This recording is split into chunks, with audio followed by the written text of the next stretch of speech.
Alright. Time for the second act. Or third, but second for the chapter. You get the twist. Or twist. I'm talking nonsense already, this is a great start. Okay.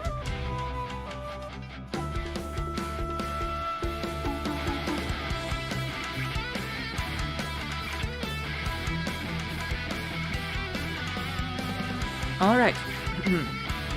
I am loading incorrectly. We're not gonna do dailies, we're not gonna do shit, we're gonna go straight back into prison. I think we're even still in prison, I don't think I left. We're just gonna continue. Straight up.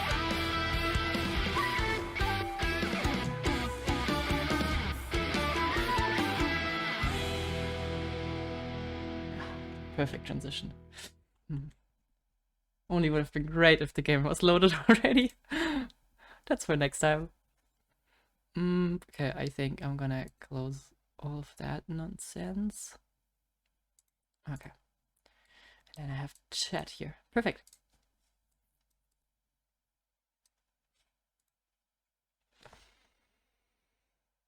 I'm not sure what I have to expect. I wonder if we're gonna spend like... Oh, let's wait real quick. Okay. Yeah, I wonder if we're gonna spend like most of the second act inside of the prison, or if we're gonna, well, break out or break free, find child, and then there's something on the surface, or if that's completely for next time. I have no idea. But I'm kind of afraid of anything bad happening on the surface while we are down here. That's not a good thing. Besides that, I think I mentioned it last time, but the editing, especially in the beginning, was so freaking great in this Archon Quest. It's amazing. Felt kind of like a 3D anime at some point, with characters spinning left and right and flying in and out of the screen all the time. Amazing. Keep it up, Hoyo. Alright, I'm gonna have to see if audio's right, because as always I messed it up. So we'll see. Hey, how is it? I'm trying to pronounce your name, but I can't even do it in my head. Can I skip the V and just call you Duro? Duru? Duru?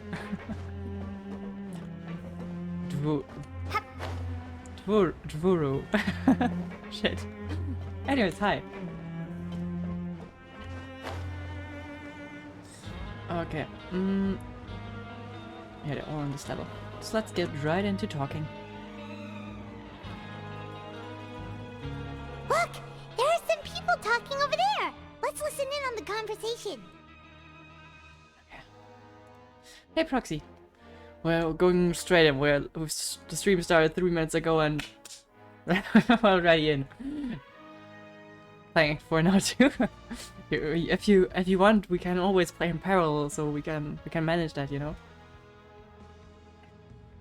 And have fun playing it.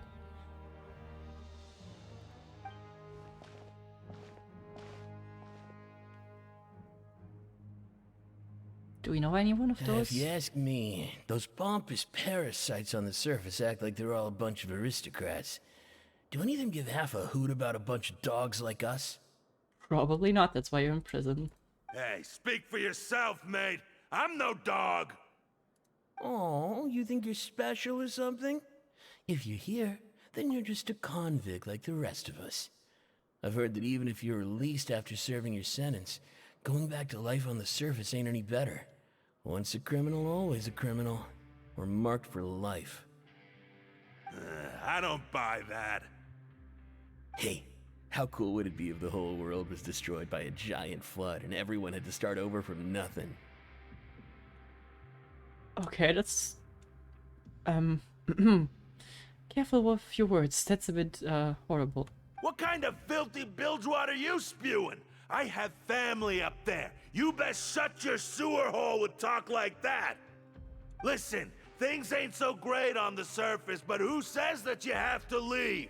I've heard that you can still stay here and work even after you've served your sentence. Not bad if you ask me. Who wants to live in the ruddy overworld anyway? And what makes you think they'd want to hire someone like you?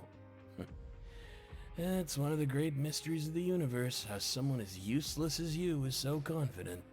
Yikes. Whoa. Sounds like they're really unhappy about the overworld. And the underworld, they're kinda unhappy with everything. Speaking of which, Paimon never heard anyone use the words overworld or underworld when we were living up there. Is it only something the inmates down here say? Yeah, I think that's probably the case. And it's also pretty normal for convicts to be unhappy. I guess that's kind of the point. That's true. It's no hotel after all. We went over that. Anyway, I've already decided to stay here. Wish I could say the same. Wait, you want to stay here but you have family up there? Alright. I mean, if he wants to.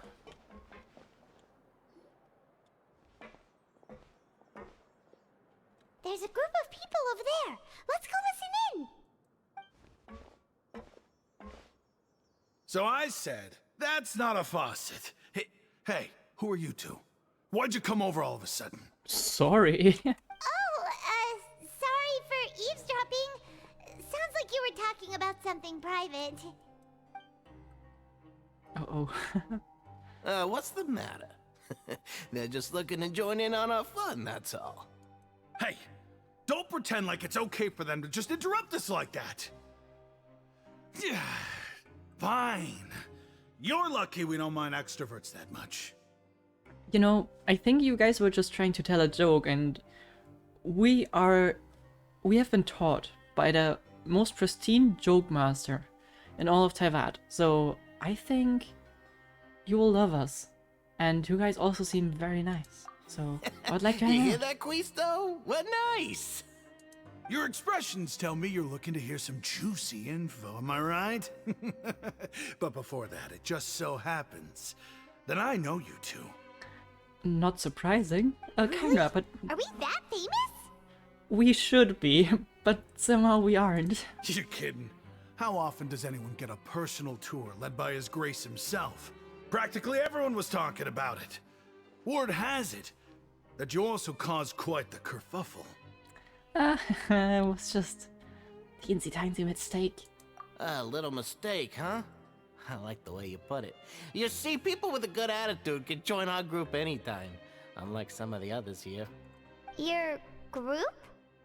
I'm Quisto, and this is Lavaroon. People usually call us the Bombshell Bros, but don't worry, we're not playing with bombs or anything. It's just that our information is always so explosive, and we blow minds on the regular. Ah, I see, okay. So, you two really like to gossip? Yep. Whew, you sure know how to embellish. No, you don't get it. Knowing intelligence will make things better for you here. For example, knowing who's working with whom, who has the latest rumors, who's not getting along. Wouldn't you like to know all that? Yeah, actually, yeah, that would probably help us a lot with, like, our report. Gosh, that feels very slimy. Oh, my Archon, I'd love to know. Tell me, please, pretty please. Whoa, all this info's worth something, you know? You should prove you're worthy of it. We got a sword. I don't mind him. Quisto's always this way. Just play nice and say something to massage his ego. That wasn't enough? The welfare meals. Talk about the welfare meals. Sure, we ate the most incredible welfare meals recently. Woo! Right. That meal we had yesterday was super delicious. Paimon can still taste it whenever she closes her eyes. Is that so? To tell you the truth, I've been helping out with making those welfare meals. I've been working as a kitchen assistant for about a month and a half now. Oh, are you the one who served us human meat or whatever that was? Oh, so you're the one who made those delicious steaks. Amazing. You could be a professional chef.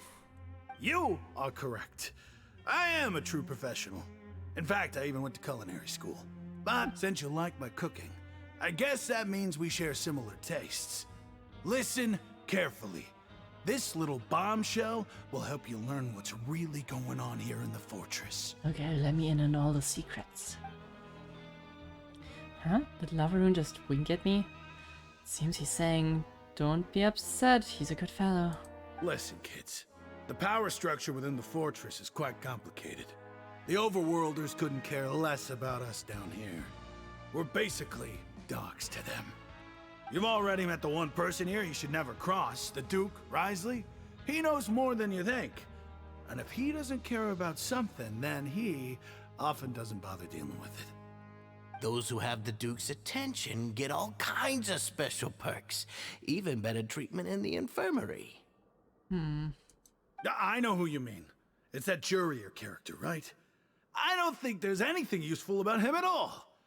Why does he visit the infirmary practically every day? Is it normal for anyone to be going in and out of there so often?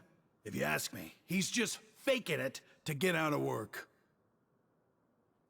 But did you know that Jurier was a talented researcher from the Fontaine Research Institute before he came here? There's no denying that. And before it blew up or afterwards? I don't care if he was a researcher that could turn dirt into Mora. Once you're in the fortress of Meripede, you're just another inmate like everybody else. Interesting. According to Cousteau, a person named Gerio, I forgot how they pronounce it, I hope that's right, frequents the infirmary. I should take note of that. We could also check it out. Speaking of which, the last time I saw him, he was passing by the corridor with Lorvine. I also heard they started arguing in the library and got into a fight, right? Guess that's just how terrible of a guy he is. You mean he hit a woman? Wow, I never imagined he was that bad. But that Lorvine's also quite the odd one, you know? She's always gabbing away, got into a fight with a man, and she also got sent to the infirmary. I mean, Come to think of it, I always see her going to the sick bay every couple of days, too. I don't know, maybe they're not fighting. And it's just something that they do. That was not an innuendo. Wait a second. You don't think? Do you think could it be that they're secretly meeting there to go on dates? In the infirmary? But it's really hard to imagine. Right, especially, yes. It's Genshin pre-weekend. Everything is early this week. But no Saturday stream. Because I'm going home after Saturday. Maybe Saturday evening even. Oh no, probably not, because I'm gonna have to edit everything. Oh. After all, I do remember seeing Lorvine beat Jurier to a pulp that one time. And we might be overthinking things. Yeah, I think so too. Who the hell would meet in an infirmary? To freaking date.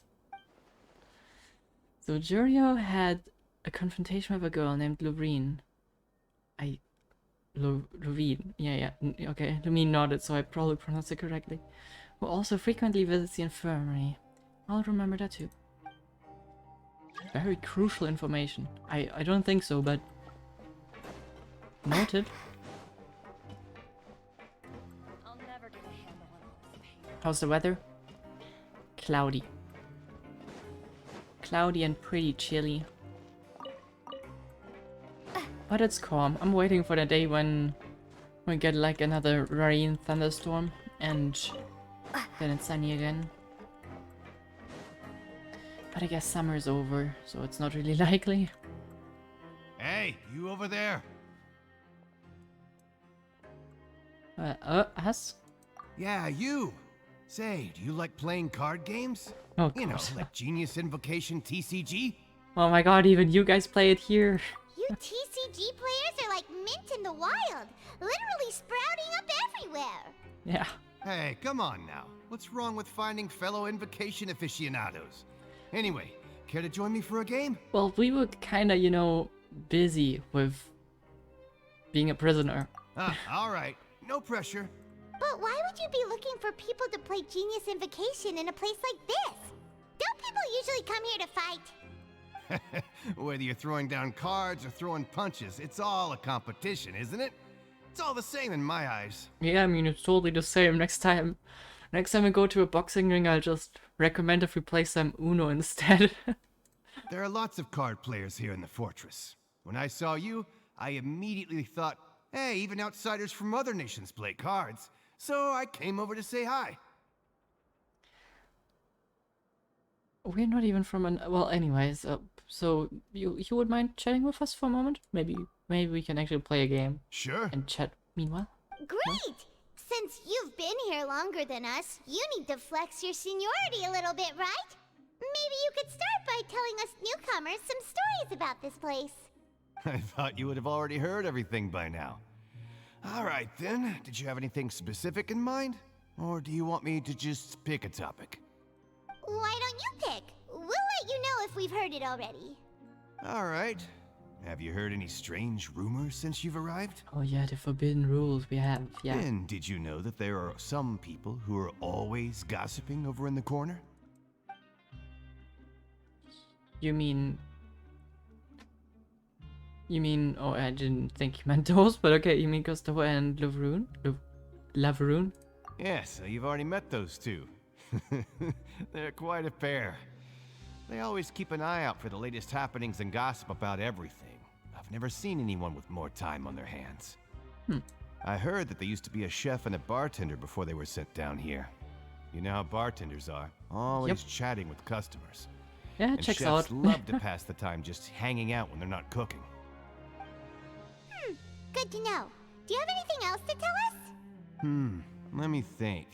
Sounds like you want to hear something a little more tantalizing. Oh, did you know that the Duke was also a convict in the fortress of Meripede before? Oh. To be honest, I always had the feeling like he's also a convict. Or at least he belongs to the people here. But I was never sure because he also seemed so corporate. Huh? Wait, are you serious? It really doesn't surprise me too much. That's right. The Duke was an inmate just like you and me.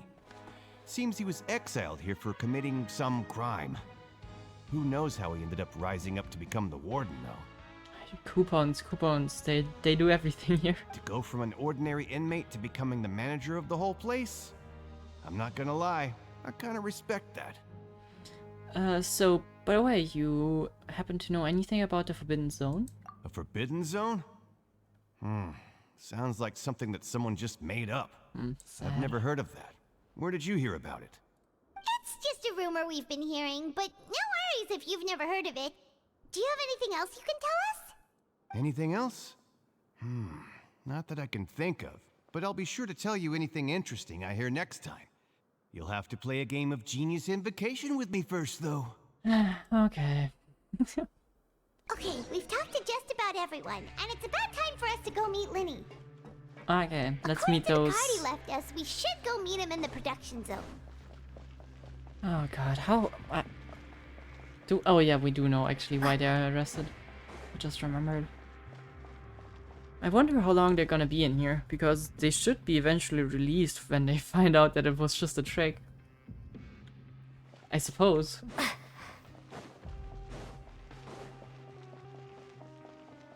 Wait, where was the teleporter? Or the elevator? Here, right?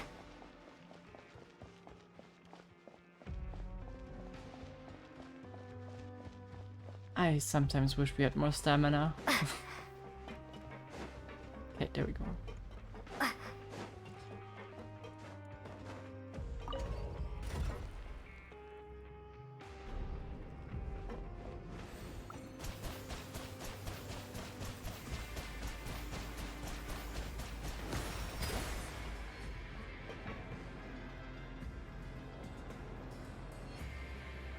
This elevator is so long, it's crazy. They don't even have elevator music. Kinda sucks.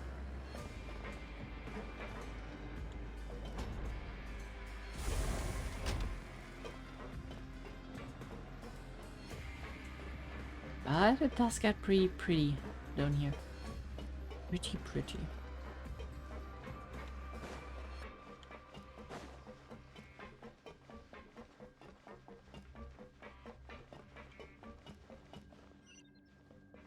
Oh, he's up there? Wait, how do you get up there? There was an elevator, right? I think.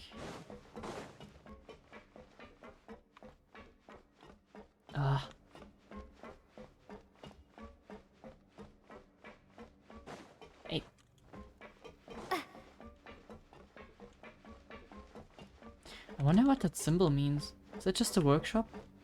Because I've seen it all around the place.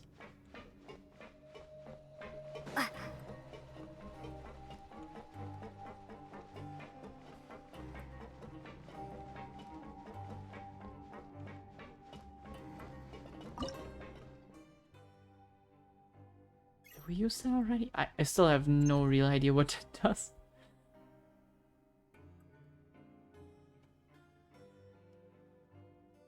Ah, okay. We can read those. Consider it a gift from fate. Ah, we can't reach that one over there. What does the first one say?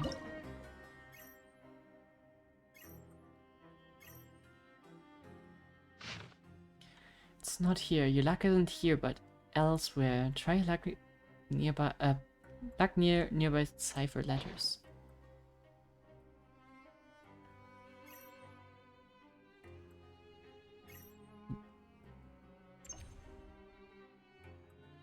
Can't reach the one.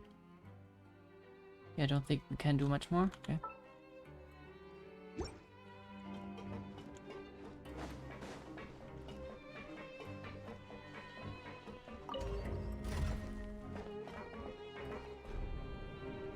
Oh, please tell me that's not the elevator to the absolute top.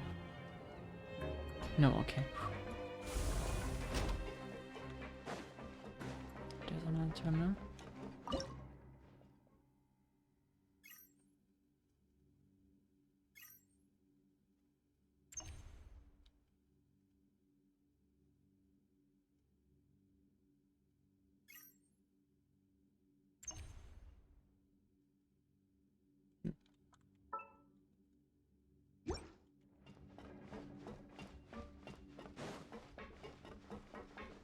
Oh, there he is.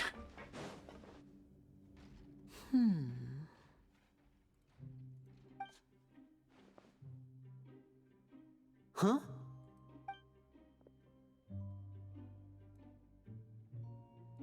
That look in your eyes. You found something? A little big something. Hey, this is no time to be modest. Just tell him we found a boatload of information.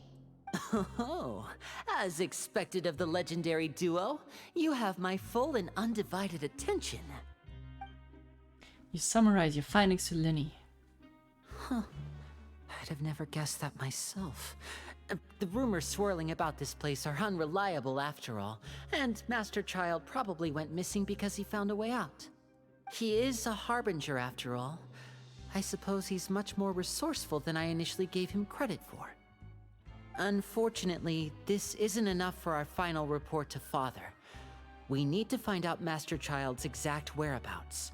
I am aware of that. Father told me that even though Master Child said he was just coming to Fontaine for a vacation, he actually had some personal reasons. His agenda might be linked to his disappearance. I mean, I was kind of concerned seeing that Child was there. But, that would be weird. Well, I guess what we can try to do is catch up to him. That's kind of the only thing.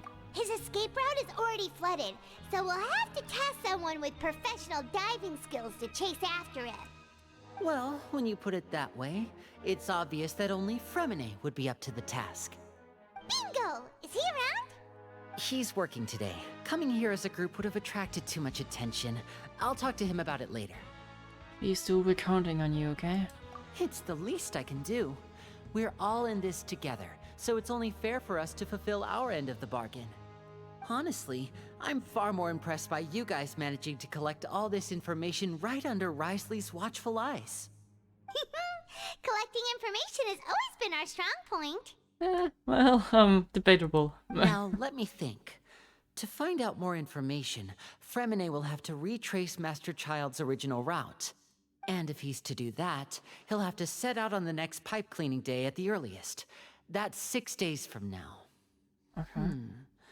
And after that, he'll probably take another 2 or 3 days to return. Alright, yeah, we're slowly running out of time, but I think that's still within margin. You can even estimate how long it'll take for him to get back? We've been working together for a long time. We know each other's capabilities like the backs of our hands. Traveler, what say you to meeting here 9 days from now? We'll be able to pick up Fremine while we're at it, too. I suppose. Oh, and there's just one last thing we'd like your help with. Being? Though we can just sit back and wait for Fremine's report on Master Child's whereabouts, we still need to make more progress on the investigation of the Forbidden Zone. Fremine's no master of disguise. Lynette's still working on getting intel from the other areas, and I'll need to spend some time helping Fremine prepare for his diving mission. So, you are the only ones we can count on. And I have to do the shitload of work that you don't want to do. I got it, okay? What do you want us to do? Will it be hard? Well, I won't call it easy per se, but I think you'll be able to pull it off. Listen carefully. You'll need to find an excuse to get into the infirmary and investigate the room and environs. Okay. You've mentioned several sketchy-looking people always meeting at the infirmary earlier, so it probably has something to do with the secret we're hoping to uncover. You've already met the head nurse, so she'll be less suspicious of you. I guess we can hurt ourselves. That is, Investigate the internal structure of the infirmary and any active dealings within, and pass those on to me alongside anything else you're able to discover. But also, there's no need to take risks. Don't forget, safety always comes first. Sounds good. I'll just punch Paimon in the face and then we can send her off to the infirmary. My apologies. I just started rambling out of habit.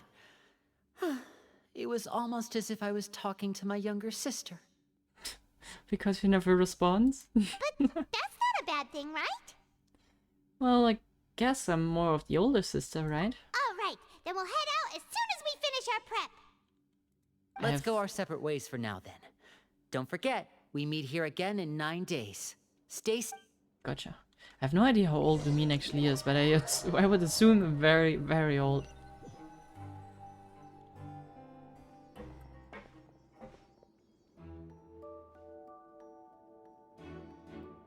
Hey, stay here for now. Paimon will take a peek.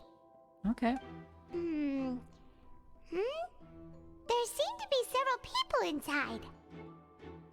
Well then let's try to eavesdrop on them first. You're pretty good for something like this, Paimon. Several people appear to have be engaged in a conversation, but you can only hear something slight. I don't know. It's not impossible.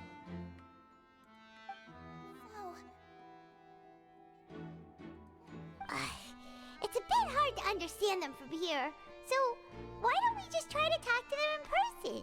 Let's go as soon as you're ready. Okay. You nod and take a long, deep breath before inhaling, and you recall correctly, the potion is a result of a failed attempt, blah blah blah. Okay.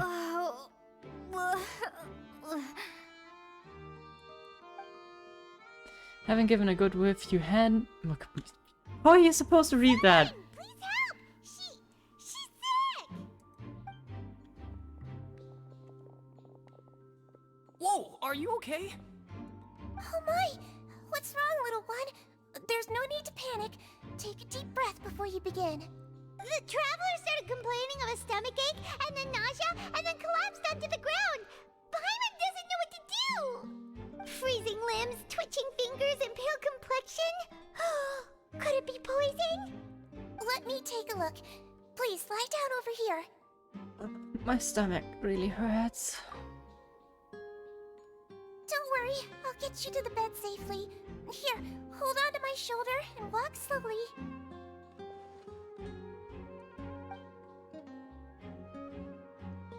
Guess the blood comes in handy. Traveler. Thanks.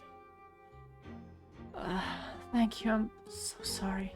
Don't apologize. You're sick after all.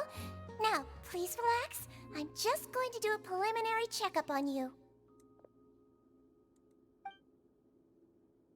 Citrine has taken out a few instruments and began to do her checkup. I hope I'm not so healthy that she gets suspicious. I see now. My checkup has confirmed that she's not in any mortal danger. That's our worst fear out of the way. Eh? Oh, that's good. But... I'll continue my diagnosis of the patient now. Please, relax and take a deep breath. Yeah, she doesn't really look. She looks just concerned. She doesn't look in pain. Citrine's using her hands to palpate different areas of my abdomen. Seems like she's using elemental energy too. Her expression is growing more and more relaxed. I guess she is glad that... Why do you make it sound so sexual? Sorry. Don't sense serious damage to your organs either. Does it hurt when I press here? No, it's not too bad. And here? Okay, that hurt a little. Huh? But based on my initial checkup, there shouldn't be a problem here. Oh, how strange. Liar alarm! Oh no, what's my acting? A bit over the top? Uh-oh. What about here? Does this hurt? No, I can't really feel it. Please don't tell me she's gonna touch the same spot and we're just gonna say, no, I don't feel it. Oh. I understand. So that's what it is. I think you just ate something that disagreed with you. That's all. Nothing too serious. Outside of a pretty bad stomachache when it decides to act up. So that's what it is. Thank goodness it's not anything more serious. And there have been other inmates complaining about the food recently. I'll inform our head chef, Mr. Woolsey, of this problem as soon as possible. Congratulations! The health risk is incredibly low, so you should recover within a couple days. Why don't you take a rest here while I go get some medicine for you? Miss Levine, I'll have to trouble you to help me look after this new patient while I'm gone. That's good. Very well. We don't mind. And she hopped away, just like that. Oh, dude, Louis, you look way too happy for what terrible performance we just delivered. This infiltration mission is going much more smoothly than I imagined. Next, there are only 2 people left in the room. Citrine just called that woman Loreen. So she has to be the one of the frequent visitors in the infirmary. Would that mean that the man next to her is Shiro, whose name I still don't really know how to pronounce? Hello. So how are you feeling now? They look pretty posh, not gonna lie. Still not too great. Can't keep staring at her. It will draw unwanted attention. The guy also seems to have noticed. You are not acting pretty well right now. Now he's looking my direction too. Oh man. Her stomach ache's really bad. She was stumbling about the whole way here, so Paimon's really worried. If Miss Cijuin says it's not a serious problem, then there's no need to worry. She's the best medic we've got down here. But it also looks like she's the only medic you've got down here. Well, that's true. What do you mean, that's true? That's really misrepresenting the situation. Of course I can't speak for the whole fortress, but it's not like everyone imprisoned here is useless, you know? Though they may have committed crimes and gotten locked up here as a result, they still know a thing or two about medicine, and they help Miss Sishuin take care of the sick and injured.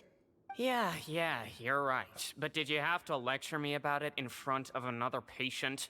Aren't you a patient too? Where did all your energy come from? That's correct. Sorry, I got a bit ahead of myself. Are you two also sick? Sick? We've been sick a while. I come back every once in a while for checkups, and to pick up the medicines Miss Cijuin prescribes for us. That's just the nature of chronic illnesses. As for her... You could say she fancies herself as Miss Cijuin's capable helper because she learned a bit of medical knowledge ages ago. Please watch your mouth, Mr. Jurier. Don't forget that you are the primary reason I have frequent heart palpitations. What? Hey, don't start arguing now, please. Keep it civil at least. These two seem to have a pretty terrible relationship. And only ran into each other because they came here to pick up their meds at the same time. Pity them.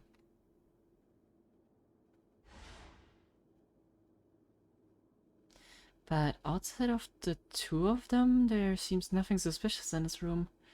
All the files on the table appear to be patients' records, and while there's a box Can't check it out right now.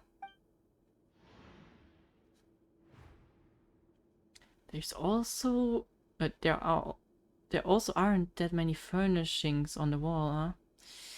Wait, there seems to be a movable hatch on the ground over there. Hey, hey! There's no need to fight! Everyone will be released someday, so there's no need to argue over silly things like this! Hatches sound good. Also, you guys, are you sure you are prisoners? Because you look like way too well dressed. But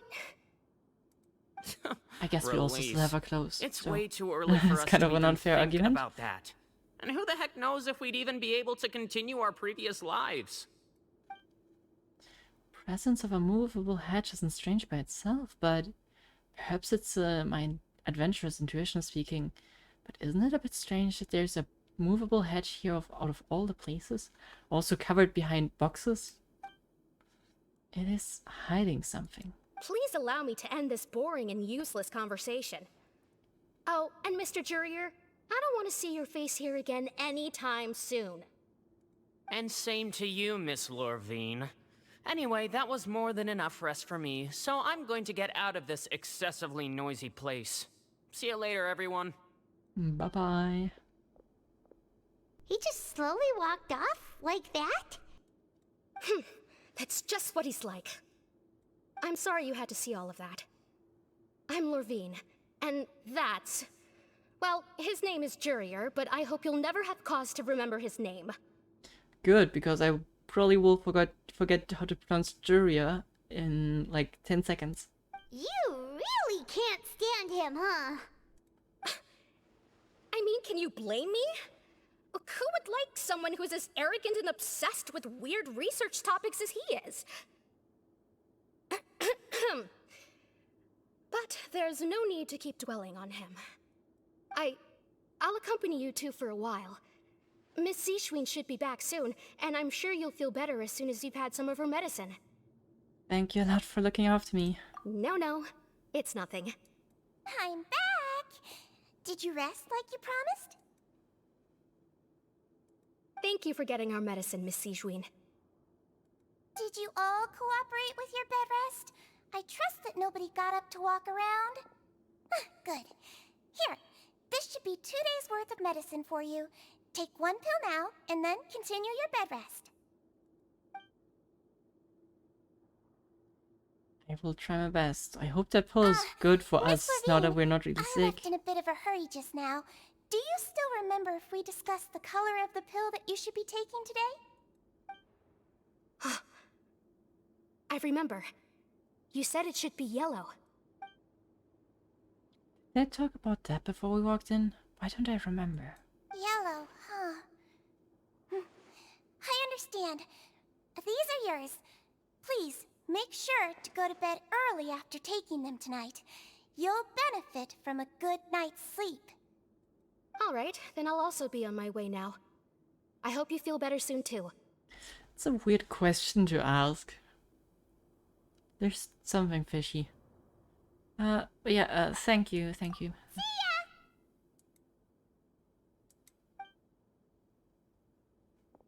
I'm going to fill out your medical record now. You're widely known as the Traveler, right? I just want to double-check a few details, if that's all right with you. Those two made quite the commotion just now, so why don't we let the Traveler rest? Paimon can answer the questions instead. So her primary symptoms are abdominal pain, with secondary symptoms of nausea. Is there anything else? That's it. All right then. Is there anything we should know besides to take the meds? No, her base constitution is quite good, so I'm sure she'll recover quite quickly after taking the medicine. Please, make sure to stick to bland or less stimulating foods, and don't stay up too late at night. Got it. Paimon will hold the Traveler to that for sure. Seashween is still looking at me. I should try to take a nap like she said. Oh, you're going to take a nap already? Okay then, you get some rest. You move yourself to a regular patient's bed and relax completely. You can, however, still catch some hints of Paimon's We've been to lots of places together. She may look a bit under the weather now, but she's actually super strong. Oh, so you're the best of companions. Well, don't worry, she'll recover soon. I will not read you're them out. awake. Otherwise I can't make it in time. What did she give us? Did she give us like sleeping pills? How do you feel? You slept for a really long time, but we never left. Well, I feel a lot better, thank you. Well, now you can go back without a worry in the world. Remember to take your meds regularly, and remember bland foods. Thank you, Miss Siegeween. Well, we're gonna have to come back.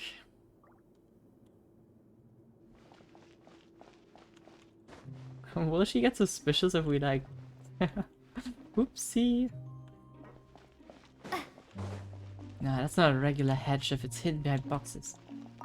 Seems like a lot of people have been coming down with an upset stomach lately. I'll need to address that. We'll see. Well, I guess we'll get a little rest.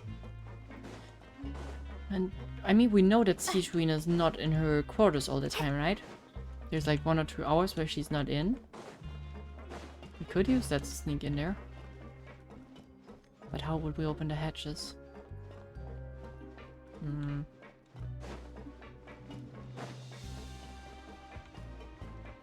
Oh, and before...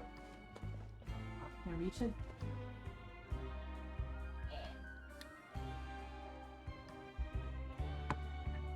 Got it.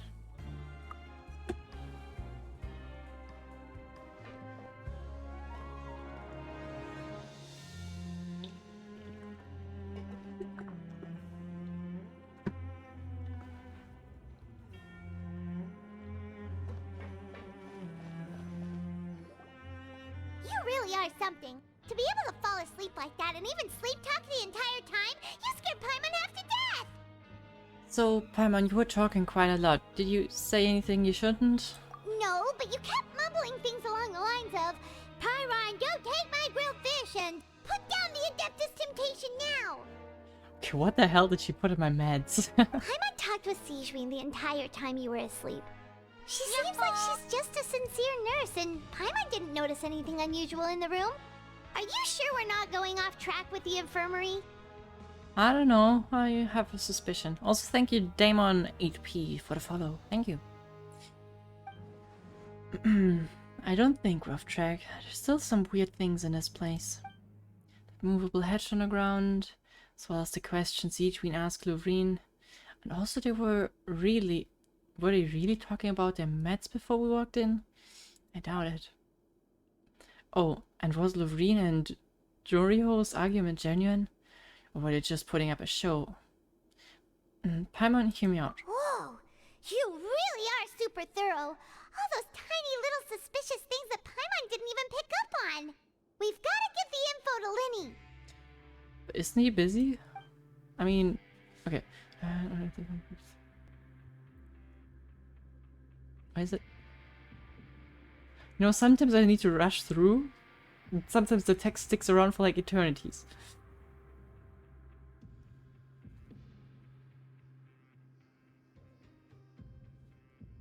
You managed to pass the slip to a busy Lynette as she happens to pass by. Her disguise was impeccable, and she does not even look at you. Oh, okay, I can't read. Maybe that's the issue. What do you mean her disguise? She looked exactly like usual. And finally, the promised day arrived.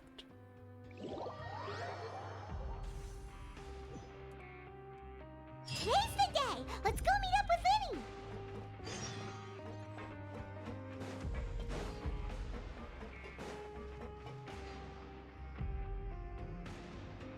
Okay.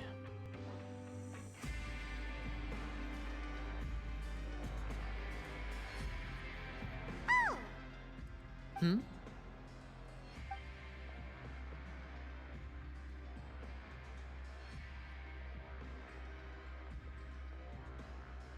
Did you two run into any trouble over the past few days? No, we just worked our shifts according to the schedule. Nothing weird happened. That's good. That means you didn't raise any suspicions when you infiltrated the infirmary. Somehow. We've taken a look at the slip you've sent.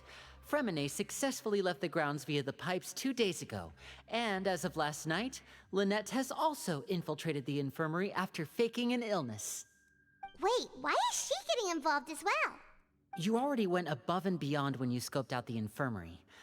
To put it more bluntly, even if we were to view that as something you did in exchange for Fremine's help, you've already done more than enough.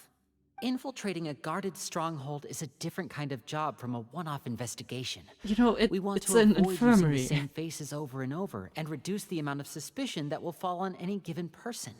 It's really not that guarded, but alright, sure. Lynette also felt like you have already taken the first step for us, so she should be the one to finish the job. So that's what Lynette thinks. Oh, Paimon hopes everything's going well for her. Well, okay. That's fine. I kinda trust Lynette a lot more than you. She seems more, I don't know, objective focused.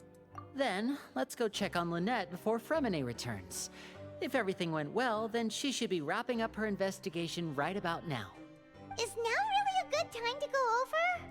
According to my observations, Sigewinne always spends around half an hour away from the infirmary right before lunch. Lynette knows this as well, so this should be a good time to meet up with her. Yeah, we've heard about that. Let's exploit Also, that. I'm her brother, remember? It's only natural for an older brother to care about his younger sister's well-being.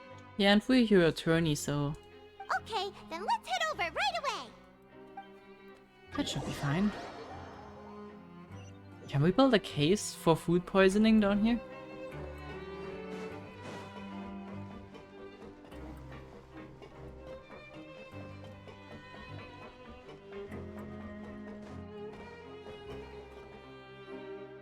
Lynette should be here right now.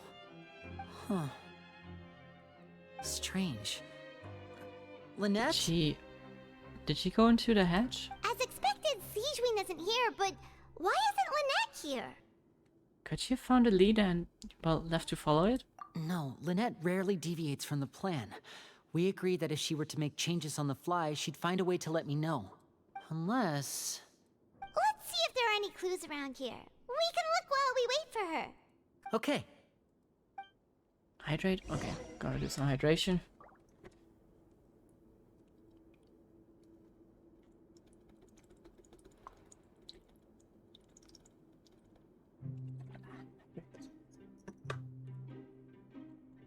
They really love the rule of threes in this game, or in this quest at least. It's always 3 things to check out. There are some books here and a few files. They all look like medical records. Advanced nursing, how to raise the spirit of your patients, a quick guide to the psychology of emotions, and the meaning of laughter. These sure are some interesting books. Who knew Sigewinne would be interested in these kinds of things? Seems about right for her, doesn't it? She even has books on understanding people's motivations and feelings. Is it because she's a Melusine? Or does she have a need to understand her patient's emotional state? Seems quite normal to me. These are skills that would come in handy for a nurse from time to time. Yeah, seems kind of normal to me. Might be wrong, but it seems like it. None of the beds have any signs of having been slept in. Except that one over there. That's the one Lynette must have used, right? You said she was pretending to be sick. She would have said her migraine was having a particularly bad flare-up. Generally speaking, the head nurse would then ask her to lie down and rest, while she left to retrieve the medication. But this bed is still unmade. Which means, either the head nurse didn't return the entire time from when Lynette laid down up until she left the bed, or the nurse intentionally left it this way. That doesn't seem like a good sign.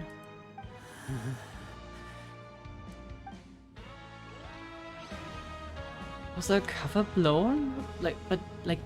I don't even know. I can't really trust her either way, right? Just making sure no one's watching. That would have been really creepy right now. Ah, this is it! We saw it before! Wait, this thing? It doesn't look like it's been disguised that well. Lily leans down to get close to the movable hatch and The starts space opening it. behind it is empty. From its size, I don't think it's an entrance that is meant to be taken apart. There's probably a mechanism around here somewhere. Okay, he probably didn't open it, he probably just knocked on it. Could Lynette have tried to get inside? But if that's the case, she would have contacted me for sure. Yeah, that seems like the weird part. She could have been captured while doing it, but then again, she would have left like some notice. Let's look around here for some more clues. Don't panic, just take another look.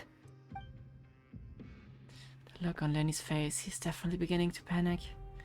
Don't panic, he's probably said that subconsciously more to himself than anyone else.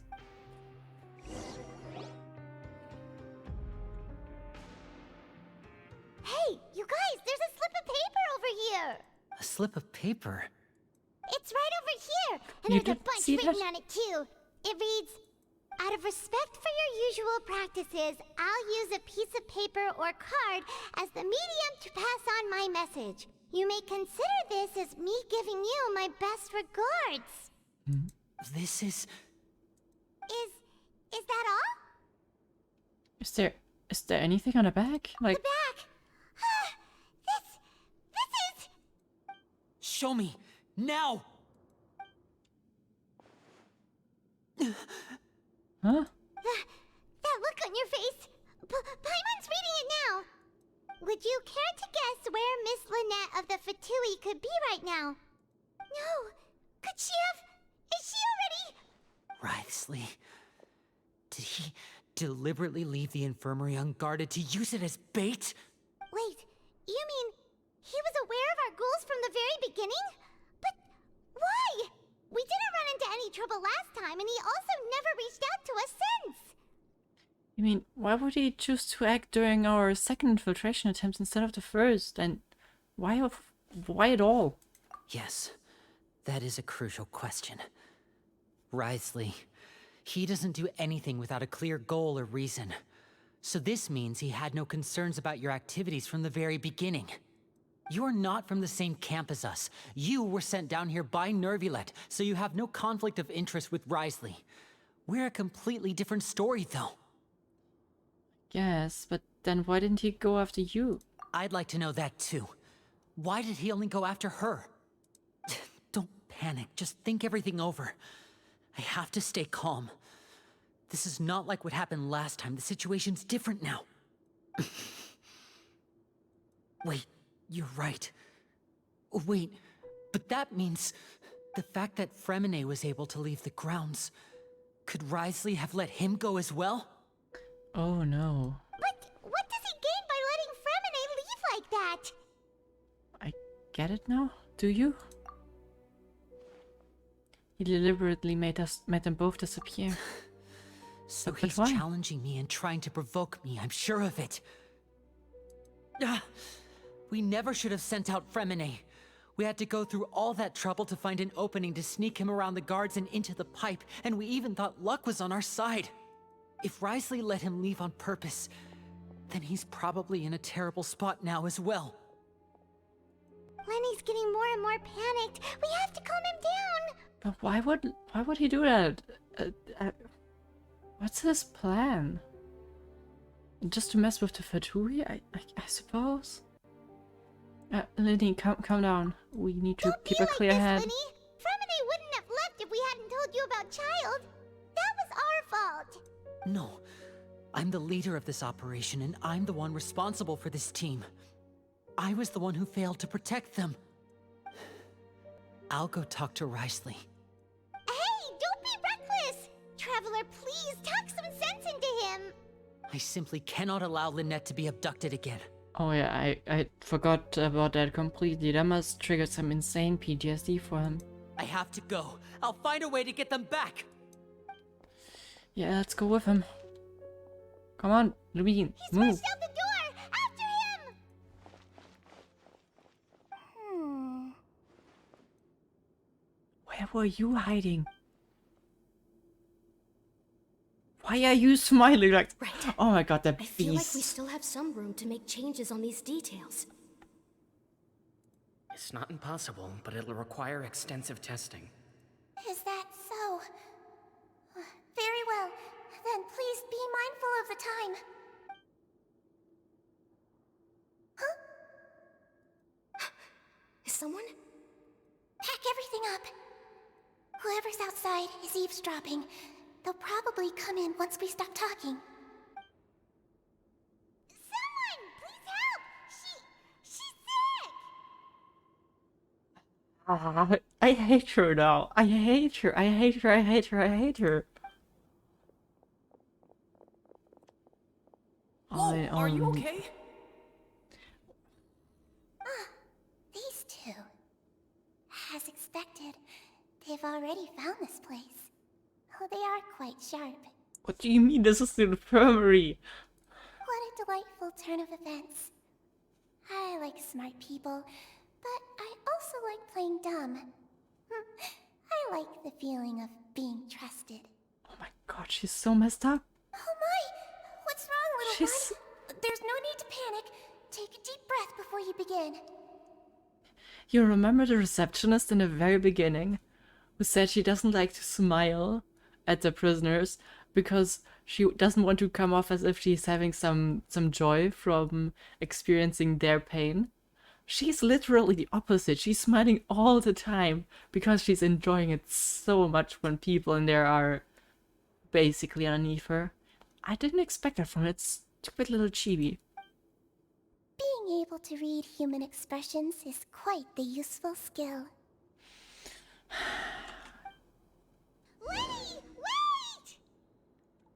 It's no use. We have to catch up to him.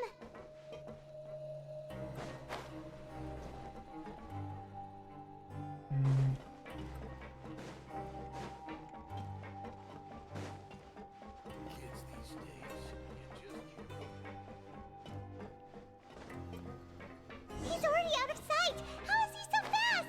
Let's I go don't hit know, him man. up at Risley's office. Oh, we were in there before. That should be okay. I feel like he's gonna get into big trouble. And this is so messed up. You can't just like attack him or attack them together, but not them separately. That hurts them so much. It's just cruel. Come out and face me, Risley! Aren't we at an administrative office space? Why don't you at least try to follow even a couple rules from the fortress's indoor management regulations? What did you do to my sister? I ran into the young miss at the infirmary. I'd heard that she was suffering from quite the migraine, so I decided to invite her over for a cup of tea. I do have some teas in my collection that can work wonders against such an illness. Stop joking around! Where did you take my siblings? I have also heard that your performances are quite the spectacle. Miss Lynette would sometimes enter a box filled with water, only to emerge the next second from another place altogether. Can you stop talking about different things Maybe and she just would appear answer? behind you right now if you were to turn your head. Is he trying to trick me into turning my head? No, he's probably not looking to attack me right now. All of the hostages are in his hands, and he's even in the mood for small talk. That means Lynette is probably still alive. I mean, if he's gonna kill her, then... You know, Linny and Lynette were not always our best friends. Or kinda never were in the first place. But... I would go for revenge if he killed Lynette. Just saying. You knew we were investigating the infirmary from the start, so you deliberately aroused the Traveler's suspicions and baited us into continuing our investigation, just so that you'd be able to kidnap Lynette. As for Fremine, no, you probably didn't even interfere with Child's escape. You let him go, so you could purge the Fatui members that we had planted into your ranks. There was no need to do so. The Fortress of Meripede is a pretty pleasant place. Most people enjoy their lives here. The only ones who act differently are those with personal agendas. It was quite easy to identify your colleagues. So he has some grudge against the Fatui, but that doesn't really give him a right to treat them differently. I mean, sure, infiltrators, yeah, but... I guess they are also infiltrators, but not in that way. You removed our original members and spread the news of Child's escape so Father would assign our team to come down and investigate. Fremine has also fallen into your hands, right? If you're oh so omnipotent and so in control, why would you need hostages? One correction. Lynette is in my hands right now, but Fremine is not. He's not. What do you really want? Lenny! Oh, wonderful. Everyone is here, so I'll only need to say this once. Thank you so much for cooperating with me. I freaking loved the way he talked in the beginning, and now it's pissing me off so much. Where the hell is Lynette and Fremine? Eager and to the point, I see. Yeah, come on. Alas, only Miss Lynette is currently having a cup of the fortress's finest tea.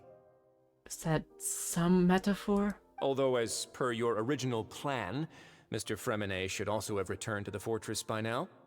But he has neither shown up within my gates, nor has he been taken into any kind of custody. So where do you think he may be right now? Wait, you can't mean... You locked him outside in the sea? I closed the fortress's gate to the outside world.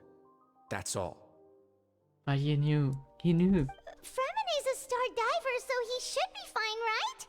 No, we're still here, so he definitely tried to find a way to come back for us. So we can't assume he might have made a break for the surface. But why would I do this, you may be asking? Yeah. To have an audience with you, of course.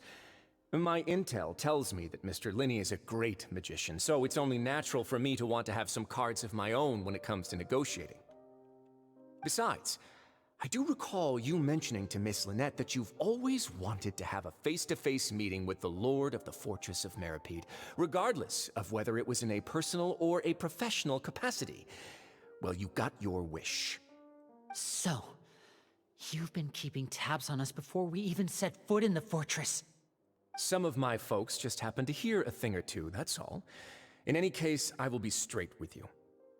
I was willing to play dumb and turn a blind eye, so we had a pleasant few days playing games together here. But once you started focusing on the Forbidden Zone, all of that changed. Mr. Linney, the cards are stacked against you right now. Miss Lynette is in my hands, and Mr. Fremine is still slowly being pickled out there in the brine. Dude. You know just as well as I that he cannot last out there forever. You need do but one thing to guarantee their safety. I would like you to contact your superior, and ideally invite her over for a cup of tea with me. You want to see Father? But why should she bother giving you an audience? Well, if she cares for the well-being of her dearest children, she should have plenty of motivation to join me for a parents' evening. I've heard that the bonds between the members of the House of the Hearth are like the bonds of family. I don't see why she would refuse. Why did you think Father sent us to handle the Fortress of Meripede? This place is basically a no-man's land. It wouldn't be fitting for anyone as important as a harbinger like Father to come here in person. Oh, I see. So it's because she doesn't care for my place here. That's such a shame. After all, I've amassed quite the tea collection. I was looking forward to sharing it with her. Both Monsieur Neuvillette and Lady Farina have already received many samples as gifts. Yeah, what are I still... what is your agenda, mister? If you invite Father down here, she's gonna destroy you. For sure. Was this the extent of your master plan to get to Father? No matter how much pressure you may put on me, I won't allow you to use us to blackmail her. You people really are difficult to get along with. All I'm asking for is a face-to-face conversation. Does she truly have no interest in the fortress's secret? Mr. Linney, you have one last chance to invite your father here. If you refuse... Lenny! Why do you have to do this? What's wrong with you? Instead of asking why I'm doing this, why don't you try to see things from my perspective for a second? From the very beginning, the Fatui has been actively infiltrating my fortress. I gave you a warning by cutting off the first few operatives I found, but that only caused you to double down. Had you given up on the fortress then and there, I'd have no reason to want to talk. Mr. Fremenet left the fortress on his own, and Miss Lynette tried to pry out my secrets right in front of me. No matter how you look at it, the responsibility for this falls on you. Well, if you got an issue with the operations, then maybe contact the Harbingers themselves outside, not inside of a prison. Get your ass out. I I shouldn't kinda got ask his Father point, to but do anything because of us. 6, 5, oh damn, he's counting. Wait, 2, 1. Time's up. It really is a shame, Mr. Linney. Risley!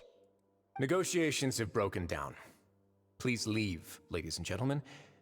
It's time for my afternoon tea. Wait, can we not talk about this? Yeah, listen to the Traveler. If you can't talk to Linny, can you at least talk to us? You do realize that I'm only letting you go because of Neuvillette, yes? You're here helping him out, and I've already done my best to stay out of your way. But that doesn't mean you can just do whatever you want. The fortress may be small and remote, but it still has its own set of laws.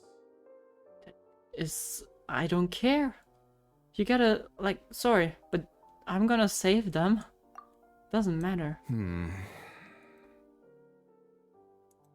We've broken plenty Then of how laws about this? before. Those who are capable deserve respect. You've spent quite some time investigating my home turf by now, so why don't you tell me a thing or two about what you found, I'll ask you 3 questions. Answer all of them correctly, and I'll agree to your request. Alright. Question 1. Regarding the hidden rules of the production zone, what is the truth behind the one about not being allowed to work for 3 days in a row? Can't believe he's asking about the hidden rules. If I recall correctly, if you keep working without any rest during lunch hour on the 3rd day, you will find a portion of strange meat in your welfare meal. It's a good thing that we've already run through the investigations on this. Let's see if I can remember all the clues. Should be able to find an answer if I can piece everything together. Yeah. So we got that. Who will see it if you keep working continuously? What do we I've have? been told that the infirmary is always empty for the Fonta promoter has been struggling because he doesn't... Oh, wait. I've been told that the infirmary is always empty for the half hour just before lunch. But what could Sijuin be doing during that time? Oh, she could be down there to listen. The Fonta Or promoter check. has been struggling because he doesn't Yeah, that recognize... doesn't work. We often see Miss Sijuin observing the prisoners at work near the production zone. It seems like she can perceive the general state of a person's health just by looking at them. I suppose both of them kind of work. Fonta's internal reports suggest that they're starting a new trial of an unnamed and unpackaged product. But the product has to undergo a trial because even Fonta's own employees have a lot of reservations about it. The research note said that the Melusine race perceives the world very differently from humans. Because of that, the Melusines have also developed a sense of aesthetics that appear rather strange and alien to humans. According to Collins, the Pancration tournament only took place because the Fonta company sponsored it. The company must want a return Okay. on their investment as well. So, I've been told that the infirmary is always empty for the half hour just before lunch. I What suppose could Sijuin be doing during that time? they We want to often hear see this Miss one. Sijuin observing the prisoners at work near the production zone. But I'm not sure. Why does the strange beam appear the way it does? What's this The one? research note said that the Melusine Okay. rate... The Fonta promoter has been struggling because he doesn't recognize the real value of coupons. Meanwhile, the Duke believes that only idiots who don't understand the value of coupons would spend them on Fonta. According to Collins, the Pancration tournament only took place because the Fonta company sponsored it. I don't really know. Under what circumstances does the strange meat appear? What, The that research is note not said related that to the any of Melusine that. race perceives the world very differently. That is not related to any the of Fonta that. promoter has been struggling. How is that related? How does any of that answer that question?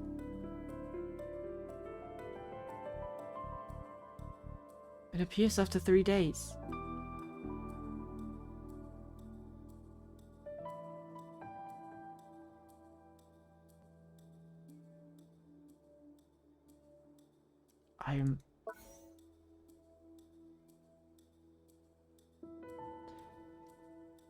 I mean, I have no idea. We often see Miss Sijuin Wait. observing. I mean, there was According to something about... Collins, the No, Pancration that's not the one. Fonta's Was it the internal book? reports. The research note said that the Melusine race perceives the world very differently from humans. Because of that, the Melusines have also developed a sense of aesthetics that appear That rather doesn't make strange. sense either. I don't know, I'm just gonna guess.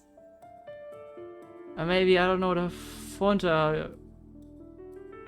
I have no The idea what that Fonta has to do. promoter has been struggling. I mean, maybe I've been told she's that there the before the infirmary is lunch. always- So maybe she's doing it, but that doesn't make... But okay, I don't follow. Ah, so that's what's going on. Paimon understands it now. Who would have guessed? I absolutely don't follow what that book had to do with how the meat looks. The hidden rule of the production zone. Oh god. People are not supposed to work 3 days in a row, and if they do, they'll get strange meat in their welfare meal. Why did they let you take that in here? Out of all the things. At first, we thought this strange meat must have something to do with the people who disappeared. But in reality, they were all prepared by Sijuin, the head nurse. She often visits the production zone to observe the workers' health and makes a note of anyone who has worn themselves out after 3 full days of work. Out of her sense of duty as the head nurse, as well as her genuine concern for the workers' health, Sijuin visits the cafeteria right before lunch and cooks an extra dish for those who can use the stamina boost. Sijuin has only the best intentions with her surprise gift and doesn't want anyone to find out about what she does.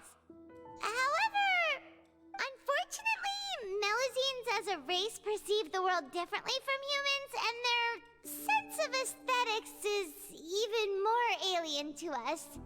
The recipients of her lovingly prepared special meals cannot taste the care within and usually just freak out. Are we on the right track? Not bad. You've uncovered Sijuin's secret and even guessed her intentions correctly as well. Yeah, It's nice to guessing know that her was efforts have more not of the gone goal here. unacknowledged. All right, now for my next question. Let me hear.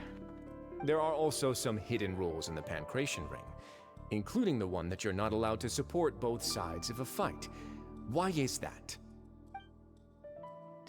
The hidden rules of the Pancration Ring. If I remember, if someone tries to support both boxes at the same time, they'll receive a package next morning which will contain a strange blood-colored liquid. We've also done a lot of research on this matter. Let me sift through what we found. Yep, if you violate the rules, you get that.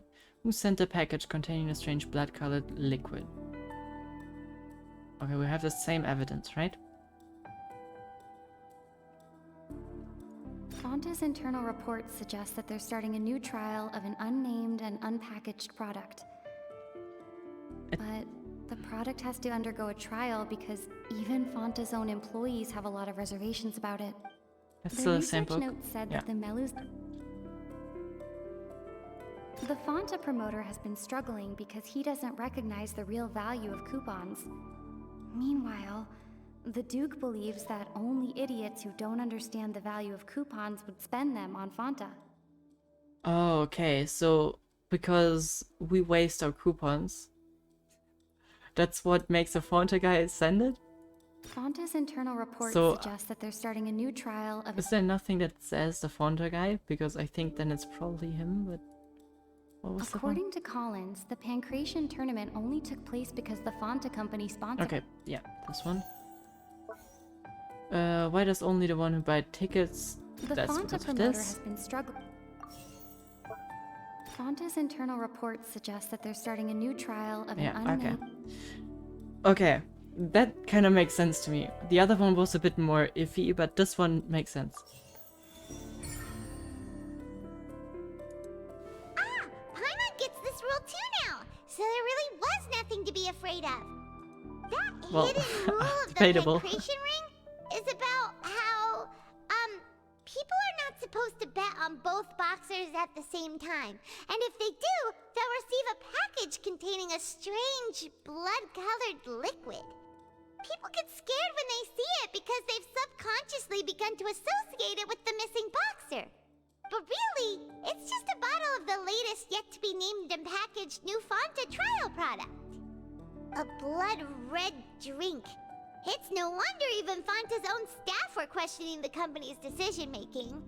The company, facing backlash from its own staff, decided to try to trial the product on a smaller scale, to see how it might be received by customers. They came to the Fortress of Meropide and offered to sponsor the Pancration tournament so they could push their new product. But the Duke completely refused to even entertain the idea. The Duke, knowing how valuable coupons are in the fortress, knew that only total idiots who didn't understand their true value would bother buying a Fanta product here. And so, only those who proved their stupidity by being dumb enough to bet on two opposing sides of the same match were selected to receive the drinks. I acknowledge the effort you've put into bringing the truth of this mystery to light. Although, based on your description, that Fanta promoter is a bit too careless with his words. I may just reconsider my collaboration with the company. All right, Not the and here's point. the final question. What's the secret behind our head nurse and all of her patients in the infirmary? We haven't collected enough information about that question. Stop your cruel and pointless games, Risley! You know that we haven't finished our investigation, so there's no way we can answer the last question. The thought of sparing Lynette and Fremine never even crossed your mind! Lenny? You'll pay for this! Ah! What happened? Are you alright? Oh, close one. I owe you, Siegeween. That was a fantastic shot. It was nothing, Your Grace. What the frick is that gun? Siegeween? Though this gun may look like a toy, it's actually fully functional, as I just demonstrated. Dude, he was just attacking him with a card. How much damage could he have done? What did he inject him with? Siegeween... You... Okay, you are as compos in all of this, really? Not at all. I am merely a resident of the fortress, and thus protecting it is my duty.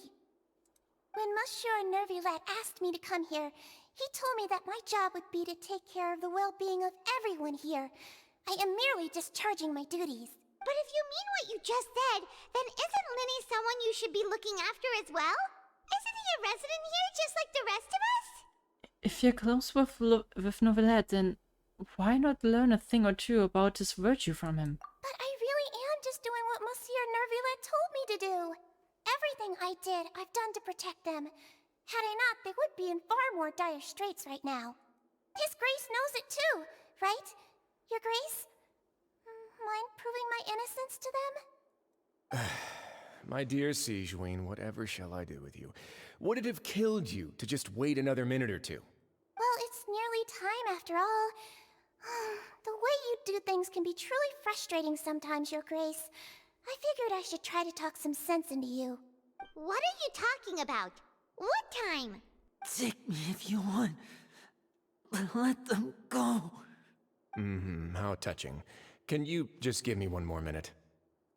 Don't be like that, Your Grace. All right, everyone, calm down. 2 more visitors will be arriving any time now. Oh, I have a feeling that we see a blue and a black person coming I'll in. go get a cup of tea. Miss Siegeween, I leave Miss Lynette in your care. You... What are you doing? I believe I hear footsteps. I might be totally wrong.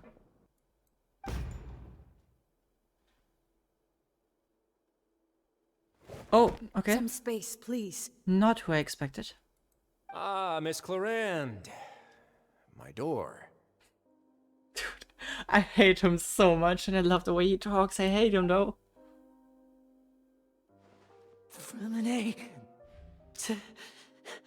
Fremine... Okay, at least he's fine.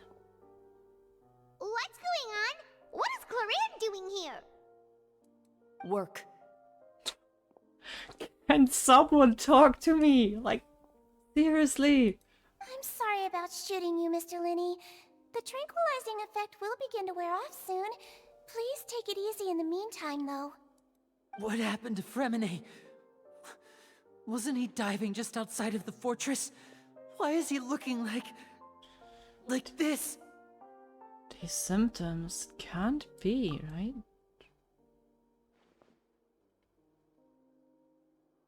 A flushed face, an accelerated pulse.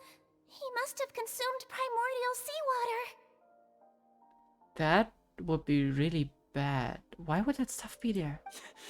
What did you say? Please, make some space.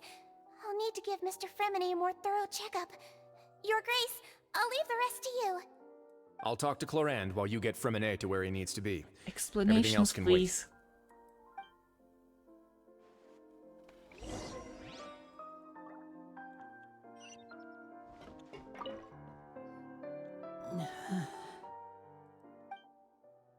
And his expression looks disgusted. Seems like he'd rather not have Siegwyn touch Fremine. Still, he didn't stop her since it's obvious that Fremine does require urgent medical care. Siegwyn's examining Fremine carefully. She doesn't look too upset, which is a good sign. I hope Fremine will be okay. How is he? These symptoms are probably caused by an acute ingestion of a large amount of primordial seawater. Still, his condition is not critical. That's Of good. course, it would be best if he stayed for further observation. Let's leave him here for now, and move him to the infirmary once he's recovered a bit more. Sorry. I am aware that the infirmary may not be your favorite place in the world at the moment. We do only have a single clinic in the fortress, however. Why would he ingest a large amount of primordial seawater after leaving the fortress? How could that possibly happen? If someone could just, like, clearly talk to us, then... Please, look after Mr. Fremine for the moment. I'll go fetch some medicine and a respirator. Oh, I'll bring Miss Lynette back with me. Where is she? How is she right now? Oh, she just took a nap in an empty room after I tranquilized her. If my calculations are correct, she should also be waking up right around now. You might not believe me, but His Grace and I actually made some snacks and tea for her. You are horrible people. While trying to do it in the nicest way possible.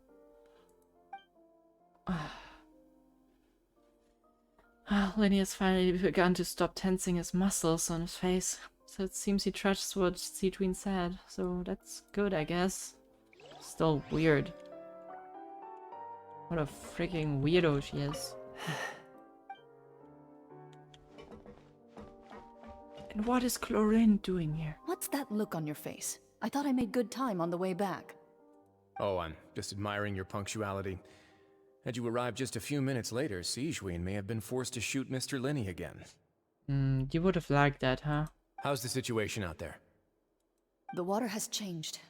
It's pretty much as expected. The concentration of primordial seawater has increased significantly. Oh. I was only out there a short time, so it wasn't too bad. But if one were to stay for any significant amount of time... well, you can see how that boy's doing. So, if the water were to rise... Where was he when you found him? Oh god, okay. Seems like Mr. Rivesley? I forgot how to pronounce his name. Rivesley, right? Whatever. Forgot it. Anyways, I guess he and the Fatui might need to collaborate if they want to save it. The abandoned zone at the end of the pipes. A good distance into the water. Closer than I thought. He must have recognized it early on and tried desperately to swim back. Locking the door was necessary. I don't think we could have saved two. Well, I did try to convince him that I had my reasons. Never seems to work, though. It would probably work on Neuvillette. He has a knack for picking out who had good intentions, even when the outcomes were all terrible. It's a bad sign if you're having to plead your case to Neuvillette. Want some tea? Not particularly. If you want to drink some that badly, just say so. Fine, I'd like to get some tea. Want me to get you a cup too, since I've already made it? Might as well then, I suppose. Actually, do you have a towel? I would like to dry my hair. Priorities. What the hell? Lenny, are you okay? I'll be fine. They're all here now. Don't worry about me. Are you sure? You don't look alright. My hands and feet are still a bit weak, but that's probably just the residual effects of the tranquilizer shot. I'm back, everyone. Lenny! Oh, Traveler, Paimon, you're here too. Yeah. Remine? Is he... He'll be fine. But for now, please help me lift him up. Lenny and Lynette immediately come to lift Remine up.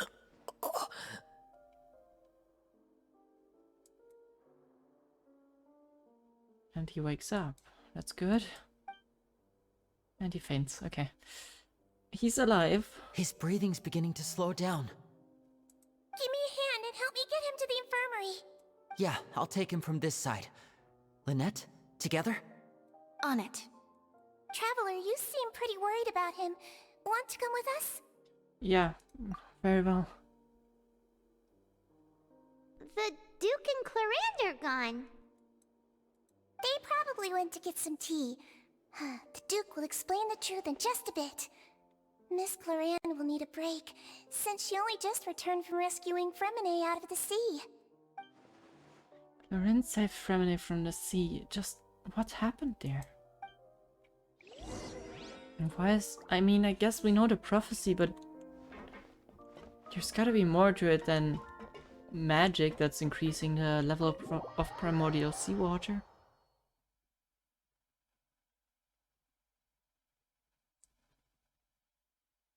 And if that's the case, then we're getting dangerously close to the fulfillment of that prophecy.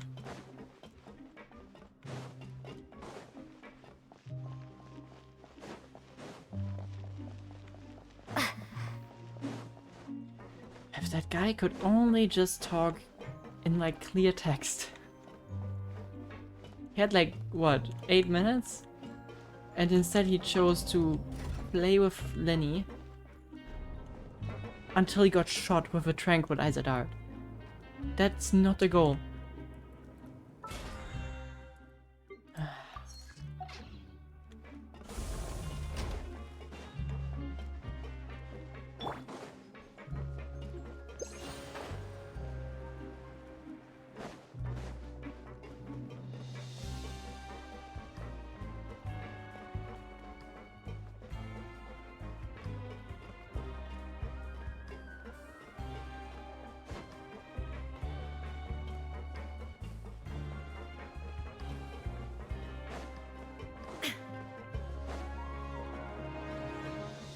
Prison's so...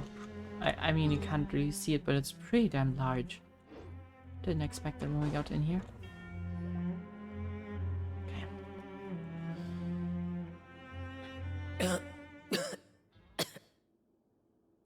He's awake.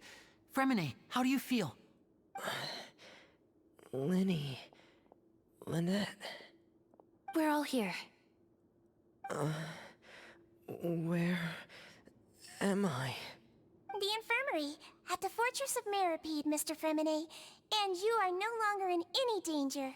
Yeah, debatable. How do you feel? Don't push yourself if you're not feeling up to it.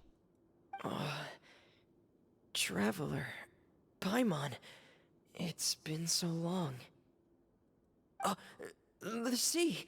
There's something wrong with the seawater. Don't stand up. Shh, it's okay. We can talk about it after you've recovered. No, listen to me. This is really serious. There's primordial seawater mixed into the regular seawater. I don't know why it's there, but no one should touch it. What happened after you snuck into the pipes? Pipes... Right, the pipes. It's all coming back to me now.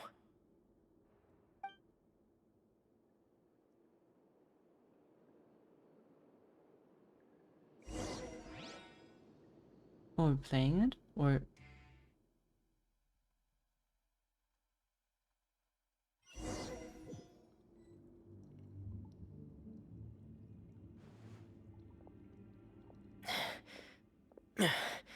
I'm in. Seems like this pipe hasn't been used in a long time. It looks abandoned.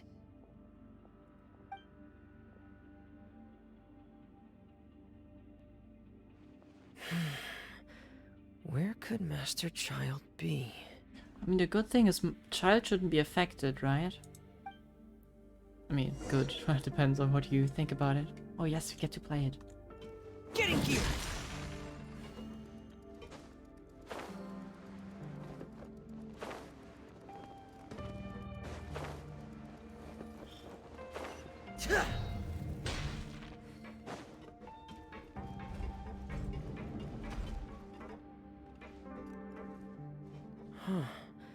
This mechanism looks like it's been tampered with. Could he have done it? Why would he? Ooh.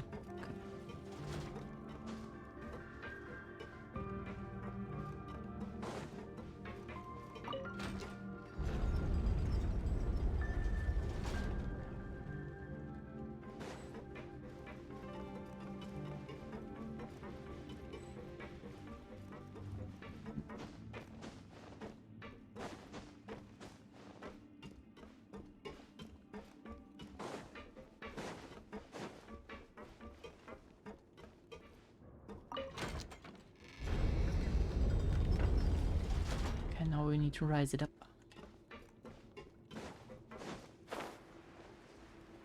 Wait, but if you rise it up, then...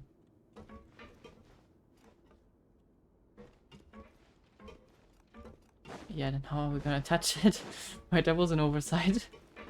Oops.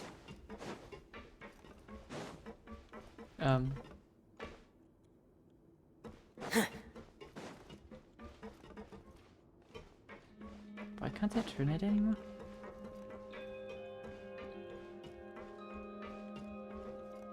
Uh-oh. Wait, isn't this the... No, this is the one for turning it, so we could just turn it again?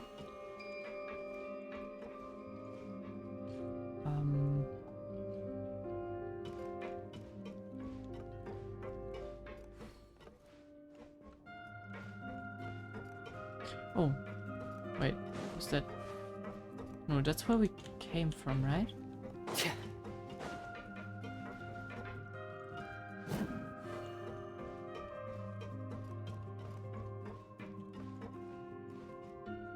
Why can't I activate any of them anymore?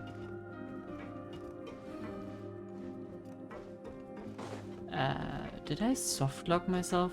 I don't think so, right?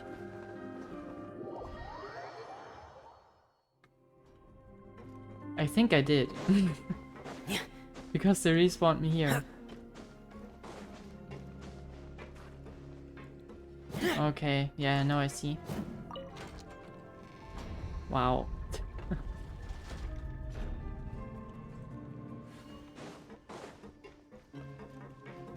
And there I thought for a second the riddle was actually existent. Instead of just... Getting stuck on something. Seems like I'll have to avoid those obstacles while I turn it. Okay. Instead of just like go to the next place and press the button at the next place. But oh well.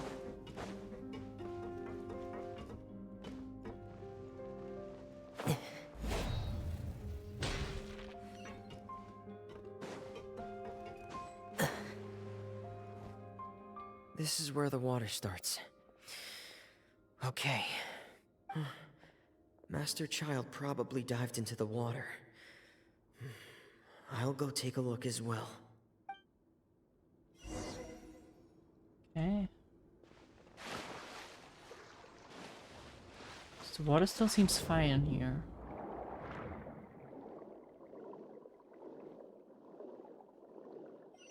I think.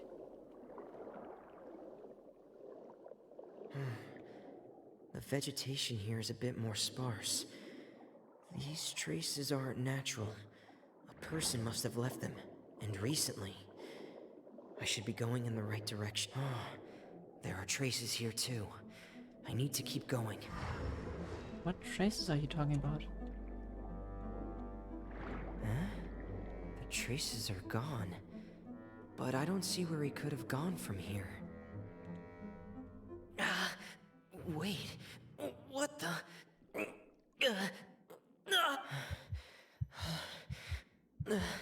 My heart is racing, and it's getting harder and harder to breathe. What's going on? No good. I have to get back. They still don't know anything about what's going on. If I turn back right now, I should still be able to make it.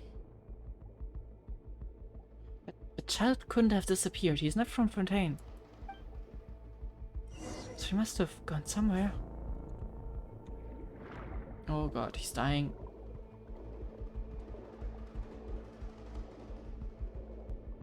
Oh, I'm not sure if we can make it. Oh, yeah, no, we should be able. We should be able to. I can't die here.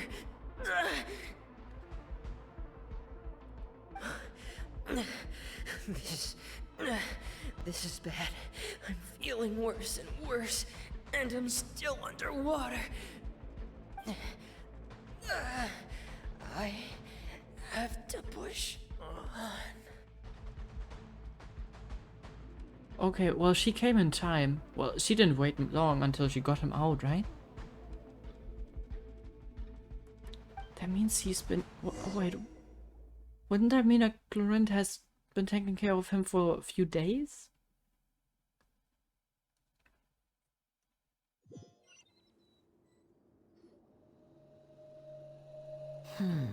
So, in other words, the trail you were following vanished, and you had no idea where Master Child could have gone. But there was also no obvious place for him to have disappeared to. That's right.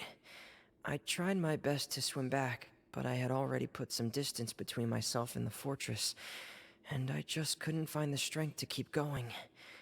I probably passed out some time after that, and you know the rest. Miss Clarande brought you back, but we also don't know why she just suddenly appeared at the fortress, or why she went out to save you. Miss Clarande, you say? I must go thank her in person. You're still too weak for Monet. You can go after you've had some more rest. Miss Lynette is right. I believe Miss Clarande will stay here as a guest for another few days, so there's no need to hurry. A guest? Then I can assume Risley was the one who invited her to come down here? You should ask His Grace about that. He'll be able to explain better than me.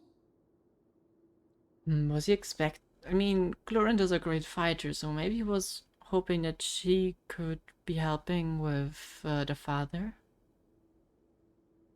But I'm not sure if that was his intention. Well, we'll talk to him. Yeah, it's about time he actually told us what's going on. Wanna come with us, Lenny? No, please go on without me. I don't want to leave just yet. That's understandable. Lenny. The logical part of my brain is aware that we're safe right now, but I still can't bring myself to leave. Both of you are just in danger. Understood. Then let's just sit together for a while. In that case, I'll leave the infirmary to you. The Traveler and I are going to head out for now. As long as you stay in here, I don't think you'll be disturbed. Thank you.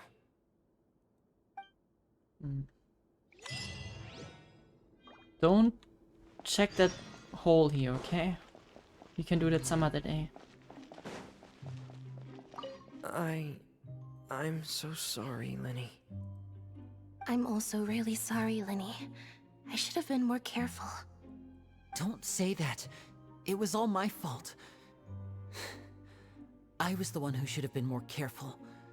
You two were nearly... If I was stronger, maybe I would have already found Master Child. No, how can you say that? Huh? I'm sorry. What I'm hearing is, we all dropped the ball at some point during the mission. So the responsibility falls on all of us. Yes, Isn't that's that the right? fairest way to put it. But Lenny's still gonna hold himself accountable. Yeah, that's right. It's on all of us. Lenny, we understand that you're worried about us, but we're worried about you as well. Please don't blame yourself. We want you to keep your spirits up. Yeah. Still, I mean...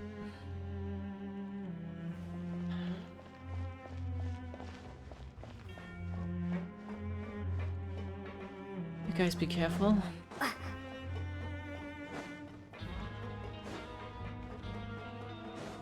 Never thought I would have compassion with the enemy camp.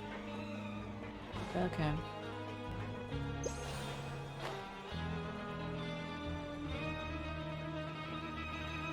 Mr. Duke, we gotta talk.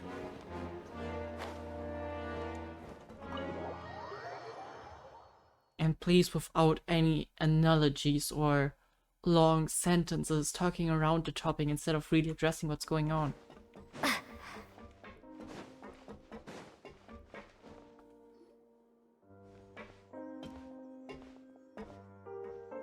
Excuse me. I take it Mr. Fremonet's condition has stabilized? Of course. I wouldn't have left the infirmary otherwise. I've been expecting those two, but might I inquire as to the purpose of your visit, Miss Siegewien? I wanted to check up on Miss Cloran. How are you feeling? Mostly fine, I think. If you don't mind, I'd like to perform another quick physical exam. It'll just take a few minutes. All right. Thank you for looking out for me. I'll take my leave for now, then. Well, want to explain yourself, Risley? Risley. I will not be able to remember that ever. Of course, but I'm not partial to the word choice of explain. How about enlighten? No, please explain. Where should I begin? Not How giving you about that you role, start Vin. by asking me any questions you have? You can start with whichever one you'd like to get answered the most. Then Paimon will begin. Did you know about Lenny's goals from the very beginning? No. I just knew they were Fatui operatives sent to the fortress by the Knave. As for their specific goals, I only figured those out as you made progress on your investigation. You managed to monitor and stay ahead of them even though you didn't know what they were trying to do? They came here with ulterior motives. I'm quite adept at discerning what that kind of behavior signals. And you didn't stop them? Why? Initially, I thought their goal was just to investigate Child's disappearance. Linny suggested that I had deliberately let him escape, but in truth, I didn't really do anything special to help or hinder him while he was here. Everything he did, from finding helpers to leaving this place, he did on his own. Of course, it's inevitable that the Knave would make a big deal out of her fellow Harbinger's unexplained disappearance. I'm also quite curious about where that Harbinger went. So I figured I might as well let the Fatui do their own investigative work.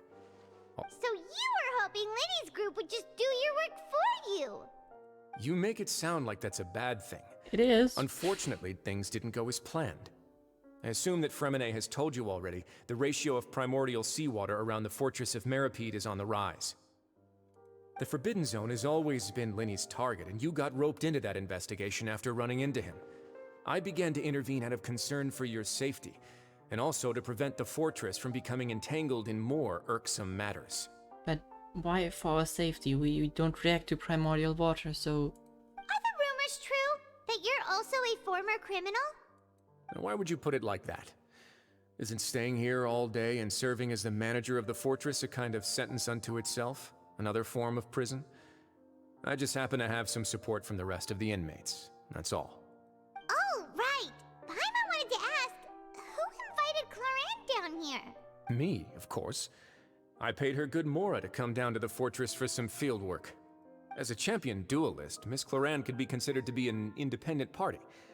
I needed to find an exceptionally capable person to help me get through the impending crisis. And saving Fremonet was part of that crisis? You can think of it like that, yes. Credit where credit is due, that boy is quite adept at diving. Had conditions not been as hostile as they were, he probably would have found the missing Harbinger already. So... what's inside of the Forbidden Zone? We need to know at this point. You That's mentioned not it. something you should be asking after. No, we do. Neverlet only asked you to investigate Child's whereabouts. Yeah, maybe that's where he is. All I need to prove to you is that the Forbidden Zone had nothing to do with the Harbinger's disappearance. That should be clear now that you've spoken to Fremine. Should it? But we've already uncovered that there's something wrong with the infirmary, and we've answered a bunch of questions that you threw at us. Isn't it about time that you answer our last question in return? You make a compelling case. Do you really want to know the answer that badly? Yeah. Yeah, Paimon really wants to know. Even if the truth may not be pleasant? I don't care. Follow me.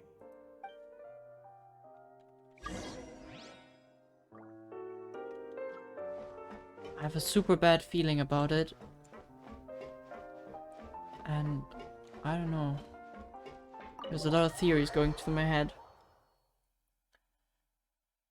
That's potentially related to the noses? Maybe the nose is creating the water. Or it's leaking the water in some way, shape or form. Wait, where is he? Did he go down inside? Is there another staircase?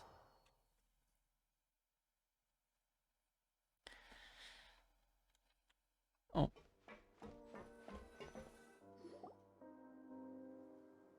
Oh. Alright. There's a hidden door here?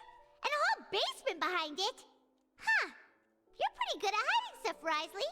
I suppose you didn't do like the hiding of the little hatch in the infirmary then? It seems you've forgotten just what kind of place the Fortress of Meripede is.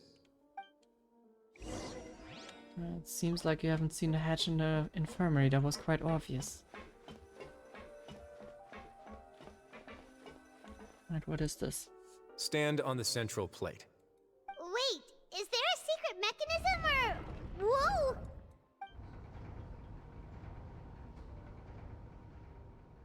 Once everyone has taken their positions, the circular plate begins to slowly move downwards. Yes, for once I can manage to read one. So, this is the Forbidden Zone? Honestly, for a place so well hidden, Paimon sure doesn't see anything special. And that is... What a huge door! like some safety door or something? There are 3 such isolation gates in total. Generally speaking, I'm the only one who's allowed to go inside. Hence the name Forbidden Zone. Am I correct to assume you're going to run on back and tell your little Fatui friends everything? Well, Paimon wasn't thinking of keeping anything from them. Well, I'd advise you wait until you've seen the whole truth of this place for yourself before deciding whether or not to tell them. Okay, I'm getting a big feeling that it has to do with the noses now. I'm not telling them anything about the noses if it's here. No chance. I'm not their enemy, but I'm not helping them. At least not in that case. Huh. So there's a switch on the side. Stand back.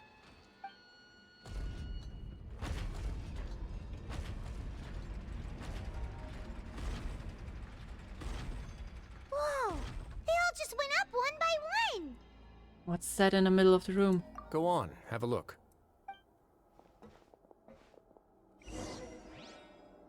Don't make it so mysterious.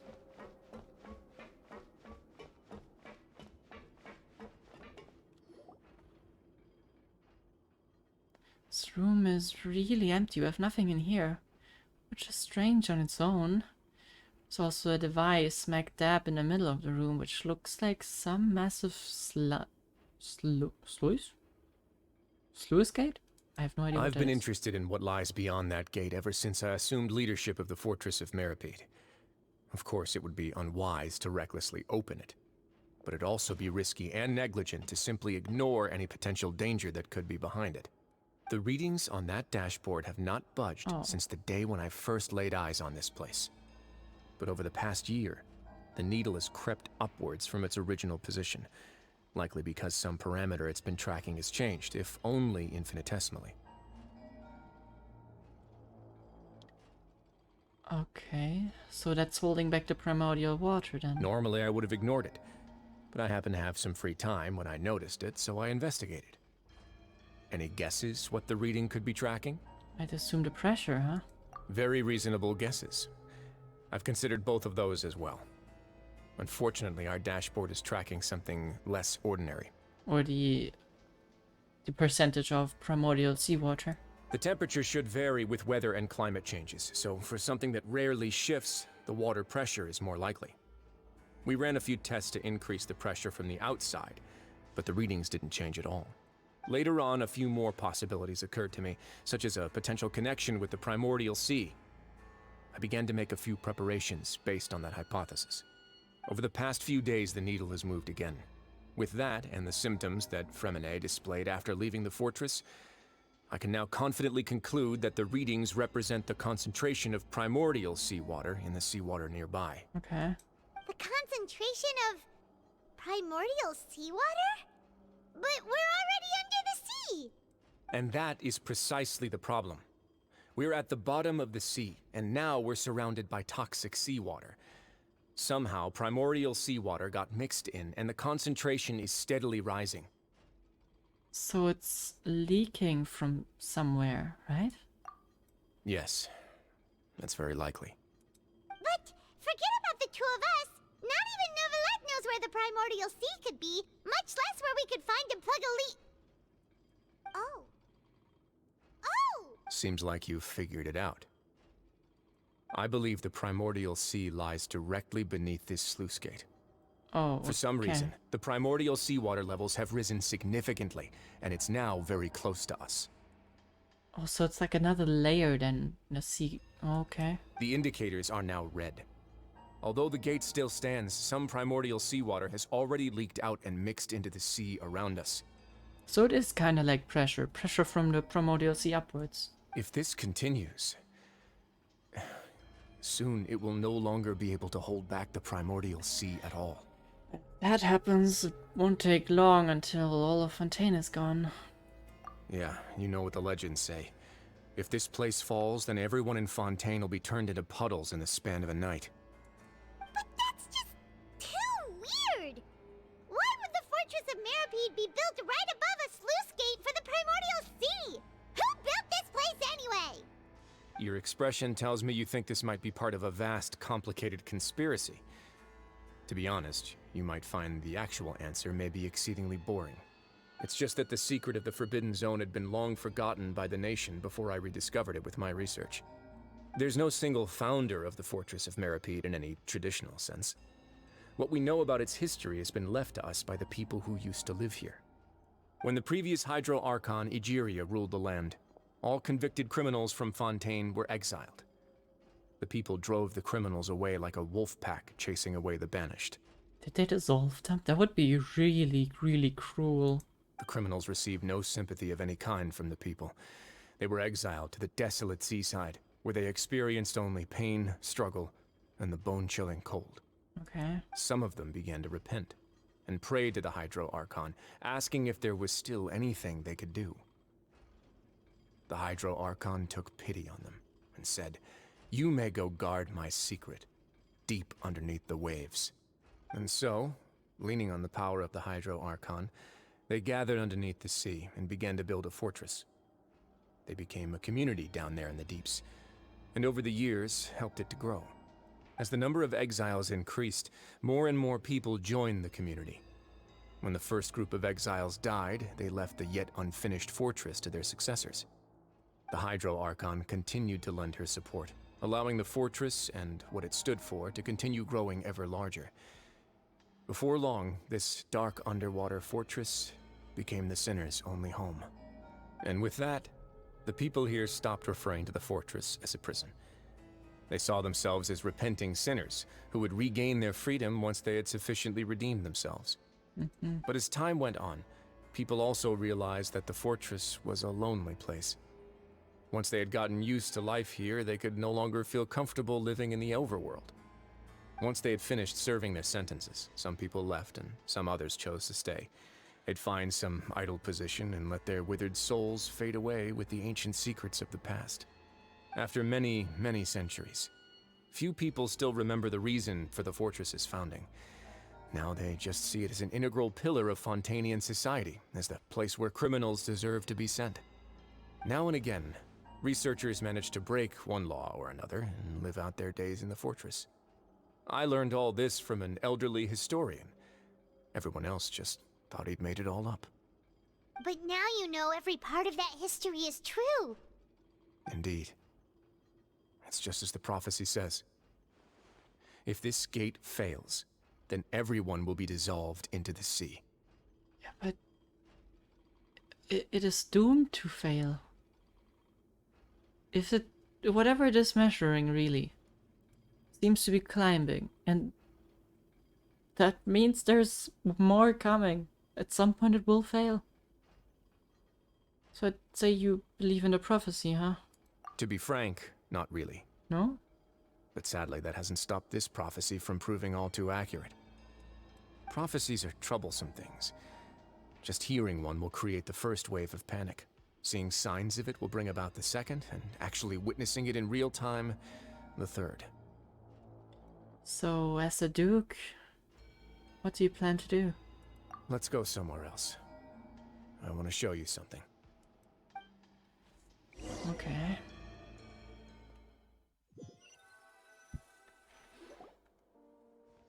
This is it. Your Grace, perfect timing. The results from our last round of experiments have... Wait, Jurier, he's not alone! Huh? Lorvine and Jurier? They never looked like real prisoners, and they aren't. No need to panic, you two. I've already told them about our plan. What? After you warned us not to tell a single soul about any of this? I'm skeptical as well. Are you sure they are trustworthy? The results speak for themselves, don't they? These two may already know more than you could ever imagine. All right then, if Your Grace insists. I mean, to be honest, if anyone is to be trusted with saving a nation at this point... They seem harmless enough, so I'll trust them for now. Well, how about some reintroductions? This is Jurier, one of the highest-ranked researchers from the Fontaine Research Institute. He used to work under Edwin. I trust that you've heard of Edwin? Ed who? He's the one who blew the whole institute sky high. Everyone knew he was a bit crooked in the head, but you're not local, so I guess it's possible for you not to have heard of him. Never heard that name. Edwin's main areas of research were archaeum and gravimeters. As his assistant, Jurier is quite familiar with them as well. I hired him to be my technical consultant. You want to blow up the fortress of Meripede? I doubt that. What a lovely idea. I'm already imagining it in my head. Gotta admit, I'm tempted as well. Guys, focus! Focus! That taskmaster over there is Miss Lorvine, and is also one of my technical consultants. While Jurier used to be Edwin's assistant, she used to be Jurier's assistant. Ooh, are they together? Paimon, really? Was it really necessary? See, everyone keeps asking this question. Are you too sure you're not a couple and just using your work as a convenient cover? Your Grace, I am not in a relationship with this man. Oh god. If I dated her, I'd officially be madder than Edwin. Jeez, forget I said anything then. Follow me. Jeez. Whoa, there's another door that goes right up. How does he stay so serious while always cracking slight jokes? Your constant amazement makes it seem like the fortress can do anything. But Paimon really thinks everything's super cool. What do we see here? Just the normal room here, or? Well, let's spice it up a bit. And here you go. Oh, okay.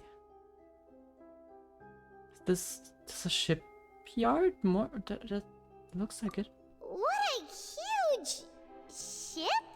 Are they building like a ship to rescue the Fontanians? This is also a production zone that Paimon's never seen before. What's going on? How much do you know about Fontanian history? Not much at all. Well, then maybe you haven't heard the story of ancient Lemuria. To give you a quick rundown, Fontaine used to be ruled by the Lemurian dynasty. According to legend, the Lemurian king Remus came to this land after being inspired by divine revelation and found the seer Sibila, who had taken on the form of a golden bee. Taking the golden bee with him and riding on a huge ship, the Fortuna, he created his nation above the surging waves. He called his nation Lemuria, and used the Fortuna to incessantly search for new tribes and islands, calling on them to join his empire. There's a ship in this story too? Where there's water, there'll be ships. People believe that hope can always be found at the end of a voyage. Do you believe that too? To a point, I think. As you've already seen, I have a whole factory's worth of labor, materials, and technology at my disposal. Certainly can't hurt to give it a try. So the moment I began to speculate that the Primordial Sea might lie underneath the gate, I also began this project. Alright, so you're trying to really make a big ship. What was that story called? There was some story in the Bible or something that was similar to that? Were you inspired by the legendary Fortuna? Maybe. Fontanians need something to hold on to cope with the impending disaster. So, why don't you share that with everyone to avoid panic? Were the workers to find out the truth behind this ship, riots would destroy the fortress faster than any catastrophe. Why? As the fortress's administrator, I'd never make such a reckless call. What's the point of destroying it? That seals your doom. Alright, that's enough talking for now. I'll need another 3 cups of tea to soothe my throat. Do you have any other questions? Seems like you're good. Come on, I'll take you back. Alright. That is a bit worrisome. I guess I was kind of hoping nothing bad would come from here. I'll leave you here for now. Oh, thank you so much. No worries. But don't forget, it's up to you whether or not you want to share what you just saw. What you do from here on out will likely affect those 3 as well. I did want to help. It means that my actions now will decide the next step Linny's group will take. In other words, if I want to tell Linny the truth, I must make him understand that we cannot afford excessive conflict right now. Yeah, we'll put a lot of thought into it for sure. We will. Great. I look forward to what happens next.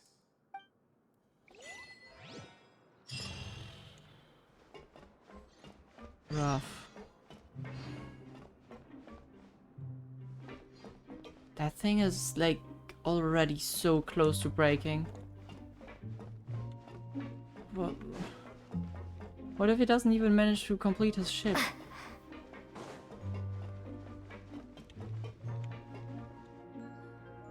We're back! Welcome back. Do you want a cup of tea? Why is everyone so obsessed with tea? How can you be so much like Risley, always drinking tea? Huh. Actually, now that you mention it, I just remembered something now. While I was sedated, I could still barely hear 2 people talking next to me. They were discussing everything, from the leaves to the water and even the teacups themselves. Must have been Risley and Sijwin. Yeah, I heard 1 male voice and 1 female, so it should have been the 2 of them. They really were just talking about brewing tea. I really can't make sense of this place. I get that. So, Traveler, Paimon, were you able to learn anything from Risley? Yeah, he explained everything. Very well. Then, would you mind checking your answers against my speculations? Looks like you're feeling better now, huh? Yeah, I took the time to rest, so I'm feeling a lot more relaxed now.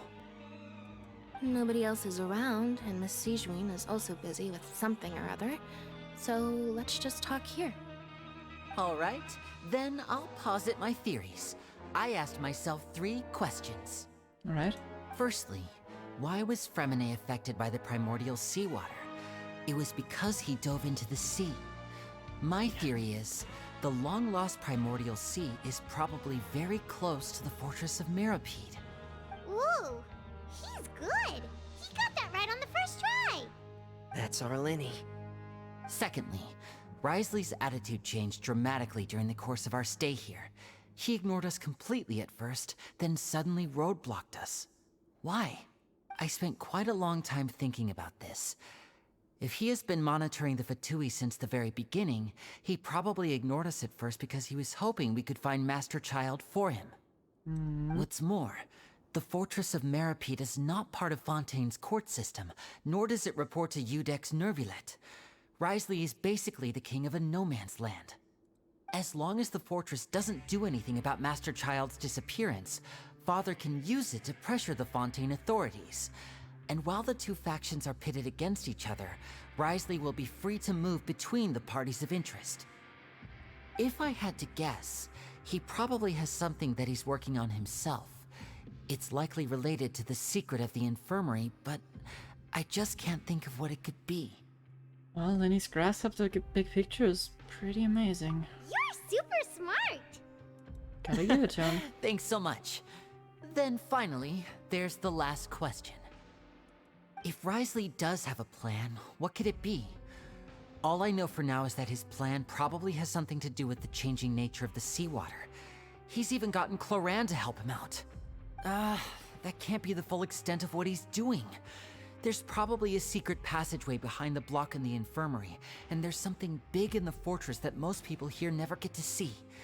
He has a bargaining chip, and it could be important enough for Father to deal with him directly. I don't have enough information, so I have no idea what his chip might be. But let me guess. You have the last piece of the puzzle. After some deliberation, you shared information with him. While sharing what you saw, you emphasized that it is not the time for conflict, I assume? I can't believe it. Dude, this text is way too fast. The sea will engulf everyone. Just like the prophecy said. Could Wriothesley have wanted to meet Father to figure out a way to deal with this crisis? If you remember, I once mentioned that Father sees the House of the Hearth as her base of operations, and she truly wants to resolve the crisis. But how could Wriothesley have known that? Or perhaps he didn't know, and just wanted to bring Father over to his side? Which could be why he said he just wanted to negotiate. Yeah, that makes sense to me. I understand your concerns as well, Traveler. I'll figure out a way to pass this on to our father. No matter what, we're on your side. The two of you have already aided us far too much. We probably wouldn't be standing here right now if not for you. If you ever need anything else going forward, please come to the House of the Hearth at any time. Though you may not share the sentiment, after all that we've gone through together, the three of us basically see you as family now. You have my gratitude. Thank you for protecting Lenny when it really mattered. And thank you for sharing the secrets of the fortress with us. We didn't think you were going to do it. Well, I hope I don't have to regret that. Why are you being so formal all of a sudden? Well, we can work together if necessary. Given your strength, you might not need our help at all. But if you are ever in danger, we will try our best to protect you. Aww, the sound of that makes Paimon feel all warm and safe inside. Paimon? Paimon's hungry. Not the time. You've done so much already. Go get some food. Good for to help people? I guess, but it's just... They don't help people, right? They just follow their own agenda. It kind of sucks for them if the whole country gets swept away. It's also their hometown. Alright, then we'll catch you guys another time. I don't know. It's not like they do this because they're good people.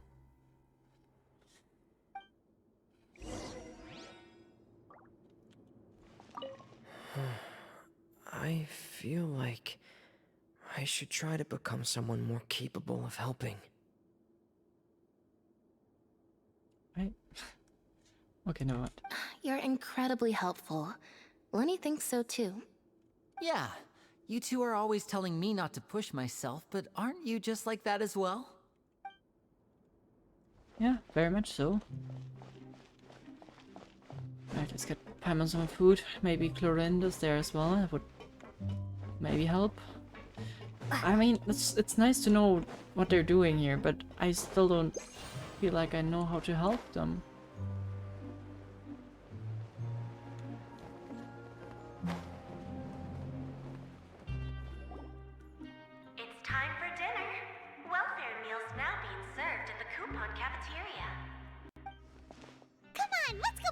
as well.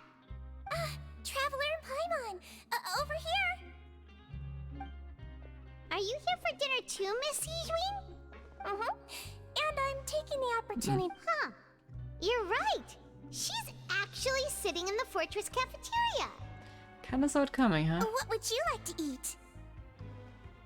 Well, we can choose. That's new. Yep, you can. I've already talked to our chef, Mr. Wolsey. It's all on me today, so you can get whatever you'd like. Well, careful with what you wish for. Not that she's giving you the purple meal again. Well, I guess I'll have the...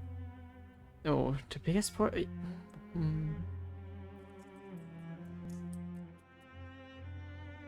You know, quality over quantity, so... I wanna have to taste your stuff. Me too! Don't forget Paimon!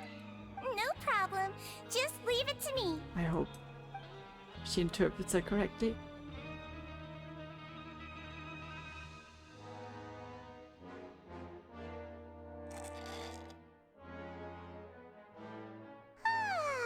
So delicious. Amazing. Paimon's so happy. Paimon wants to feast like this every day. Feeling full yet? How's the food? Delicious.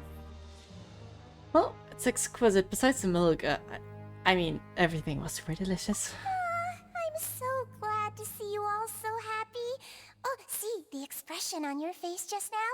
The muscle here just moved, which suggests that you're feeling quite relaxed at the moment. Sijween, do you do this to help your patients or to better understand human beings? A bit of both, I suppose. I'm a Melazine, which means I'm very different from human beings.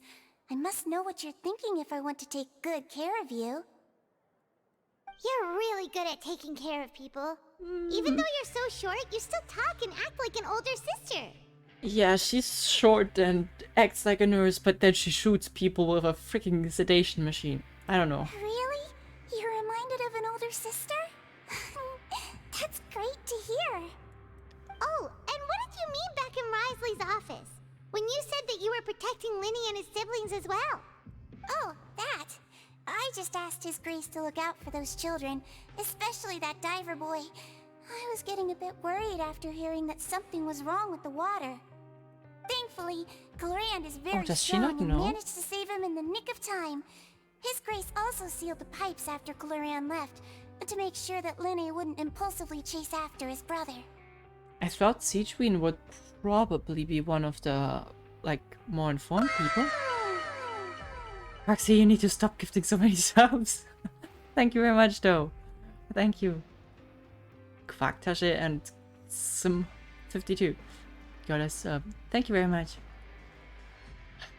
So, need to stop. We're getting so close to the 100 gifted subs. That's way too much. Although the path was blocked, we still stationed some guards there to stop anyone from approaching. They were instructed to only open the door once Miss Glorand had returned. Oh, and I was keeping an eye on Mr. Linny as well. We had to press him, but we couldn't allow him to be in any real danger. You were all super considerate and really thought everything through. It's just what we do down here at the fortress. At least this has been His Grace's style for as long as he's been the leader. You use a sedation gun? I'm not gonna use a sedation gun on anyone here. Oh, I really wish Monsieur Nervula would come down here more often too. I feel like he'd like it here, with all the darkness and chaos. Really? You think that's his... you make it sound as if Novelette is some kind of goth kid who really likes this look down here with the steam coming from the vents.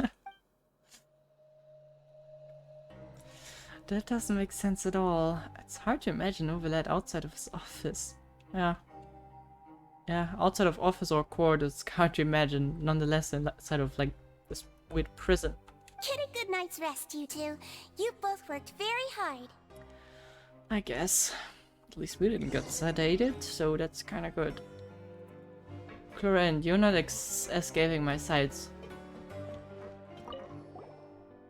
Glorand! Ah, it's you two. How's dinner? It's all right. Miss Sijwin really put in a lot of effort. So we heard that Risley invited you to come down to help, and you saved Fremine too! You sure work super fast! Oh, it was child's play. Still, Paimon didn't know even champion duelists could take on side jobs. Oh, and why aren't you eating with Sijwin and the Duke? Won't you get bored eating by yourself? She seems more like a I stay on my own person. Miss Sijwin was with you, and the Duke has business of his own. Actually, didn't Navia say that you went out for dinner with her as well? Yeah. First time in a long time. That must have been awkward. First time in a long time? So you mean you've gone out to dinner with her in the past? In the past, yes. You seem to be enjoying yourselves here. Well, I mean, this is technically a work trip for us too, so... Things will be getting messy at the fortress soon. Don't run around unnecessarily. What do you mean with soon? How soon? How soon? Don't just say that, now I'm panicking. It's all gonna be fine, right? I mean, it's kinda close to like bursting, but like, should be fine for a few more months, right? We will make it out of this place until it bursts, right? Guys? Uh-huh. Now she got me worried so bad. I mean, I guess we are unaffected. We can still swim. But I don't want to see all of these people die. Even if they still would if I'm not here.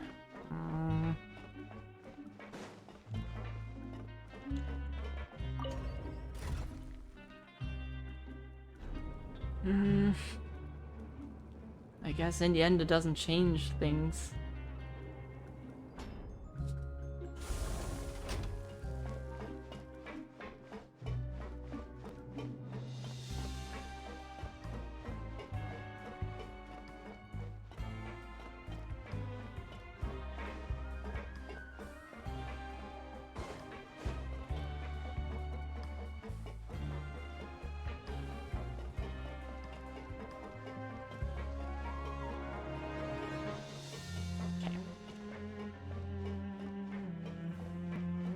Man, I swear, if we wake up tomorrow and everything is underwater, I'm gonna hate them for not warning us.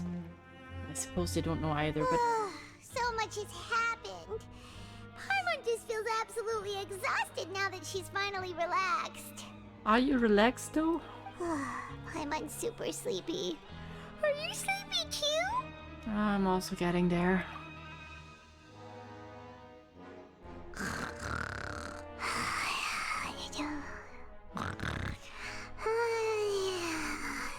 And now I want a little Paimon pillow. Oh, she really fell asleep immediately. Are they sleeping? Aw. Paimon wants seconds for free. Of course. Cute that they're sleeping together in the same bed, even though I have two. Would be kind of weird. Good night, Paimon. Out of my way! Get out of my way!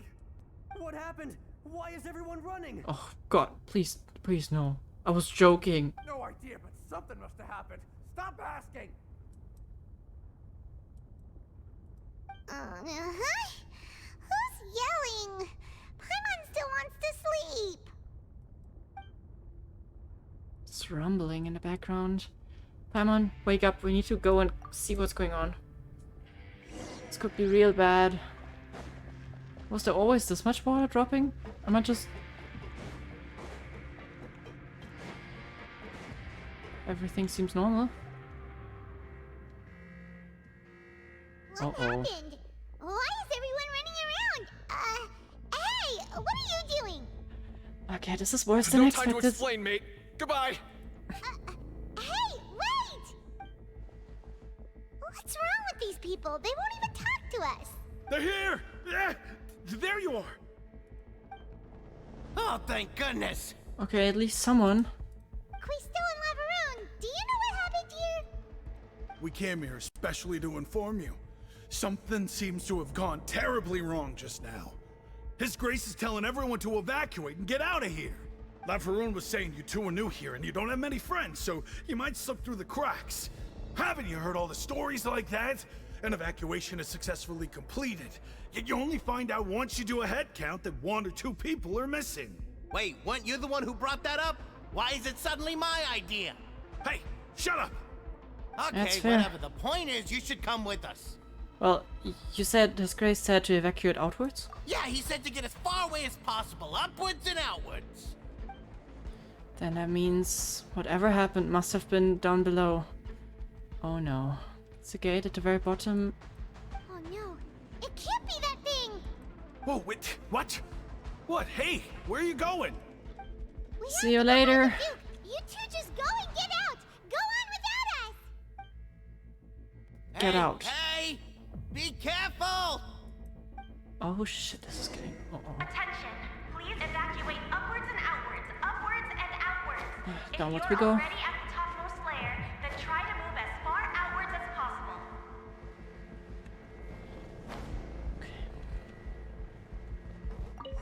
Dude, I thought we had so much more time. Not good. Door is open, you must be down there. On.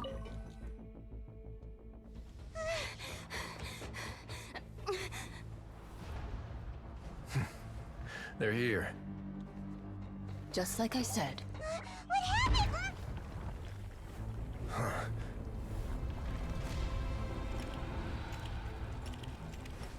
You're just in time. Are you... But be ready to run. You guys need to run. Wait, you guys are...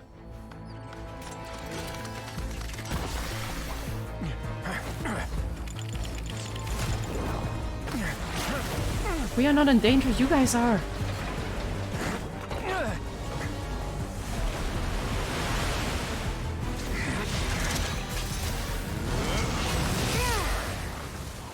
Okay, I suppose it works.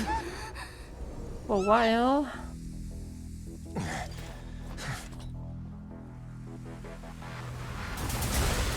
For a while. Too short of a while. Get out of here! What was your plan? 3, 2, 1.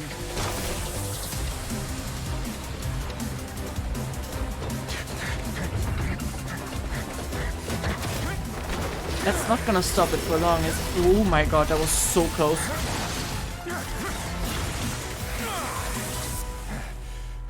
That's gonna hold? This won't hold it for long. Yeah, I Find thought so. Neuvillette.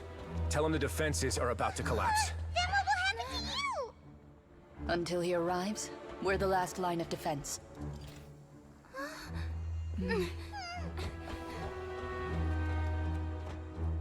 The gate. How long do you think it'll hold? That depends on us. Okay, shit.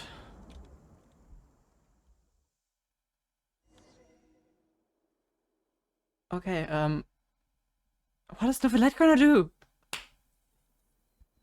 What is he gonna do?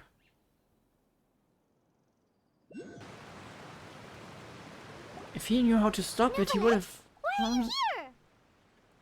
Traveler, I need you to head to the Opera House immediately. I Farina don't... will soon be meeting with the knave there. You must protect Farina, and make sure she doesn't spend too much time alone with her. Yeah, sure, you can explain everything else later. Will do. You have my sincerest gratitude. Oh no, I don't even know what's going on down there then. Ah! Man, we can just pray now that they find some way to figure it out.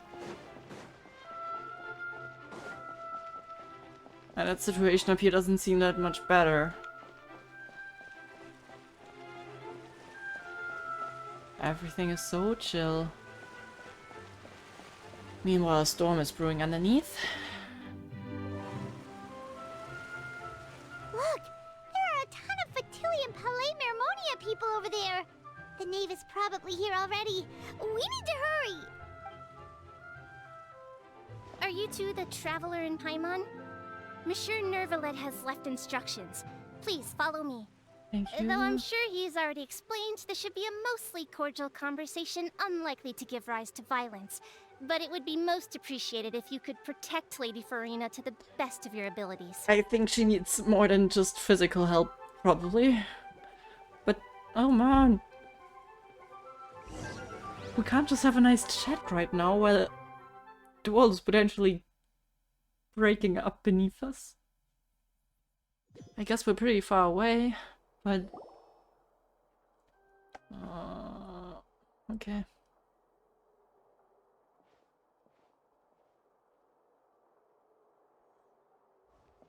That's the first time that we're actually meeting with her, so right? you two are the honored guests Miss Farina mentioned. It's kind of the first time we meet both of them. Like, in a closer setting, but especially the first time with the knave. Of course, of course! How could they not attend a meeting such as this? I must always have 2 or more guests at my dessert table. Otherwise, the occasion would be too lonely and unbecoming of my station. Does she know what's going on? Should we inform her? It is my pleasure to make your acquaintance, traveler. I have heard much of your accomplishments. I am the Knave, one of the 11 Fatui Harbingers. Yes, sorry about Loe Falter, but... okay. Different topic. So, this is the knave? The head of the House of the Hearth, and Lenny said... and the Lenny sibling's father. She certainly does not seem easy to deal with. Pleasure to meet you. I've already prepared seats for you. Come, sit beside me. Perhaps you two are unaware of how Miss Farina and I do things. You see, we actually recently agreed to get together for tea when we had the time. See this? This is a limited type of confectionery that Miss Farina simply adores. There are only 16 slices sold every day. Here, why don't you and Paimon have a taste? What kind of relationship do you two have going? Like, what?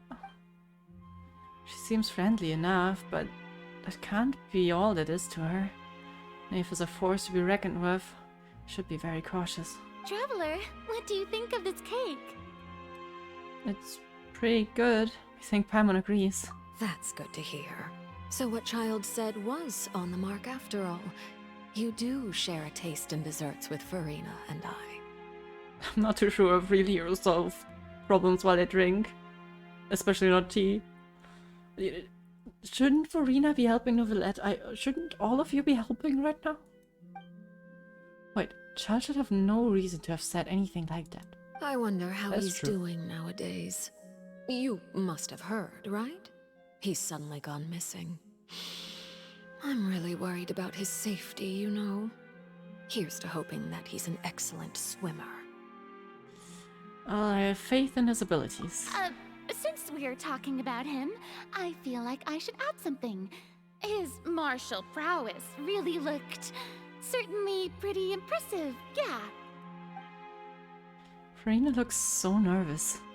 Must be some kind of bad blood between her and the knave. Oh, so you're also familiar with his aptitude for fighting, Miss Farina. Oh, right. I almost forgot. Child was subdued by Udex Nuvillette right in front of you. Against ordinary people, my colleague would never be on the back foot. But alas, he just never imagined he'd run into such a person. I must express my admiration for Monsieur Nuvillette. Yeah, he seems to be pretty powerful. Hopefully that helps him with whatever he's doing right now. Anyways, I managed to find a few leads on his whereabouts. Coming from you, that's not surprising at all. But I thought you would be happier to hear the news. Of course, but it's still a bit of a shame. You see, I would have been far happier had I received this news somewhat earlier. As you well know, a long time has passed since Child disappeared. Well, in any case, there's no need to worry. We know for sure that Child is still alive. Oh, and just how do you know that? How do we know that? Yeah. Because we found evidence that proved he left the Fortress of Merpeed! But that doesn't... And where did he go after leaving the fortress? Well... Paimon's statement just left us wide open. The Fortress of Merpeed lies deep beneath the waves. Unless he pranced right out of the main gate, he must have had to swim for it. Do you have any proof that he surfaced safely? No. But there's also no evidence that suggests that he has been killed or injured. Ah, that is good news at least. His sister Tonya sent a letter to Fontaine not too long ago. Since he was unfortunately unavailable, I picked it up on his behalf. Do you have any idea how he usually writes back to his family? Dear Tonya, your letter made me feel like we were still enjoying our time in Snezhnaya together. I'm currently admiring the scenery on the streets in front of the Opera House. Is it something like that? It doesn't seem too far off. But it's also not really nice. She's turning up the pressure. I'm sure if I'll be able to convince her...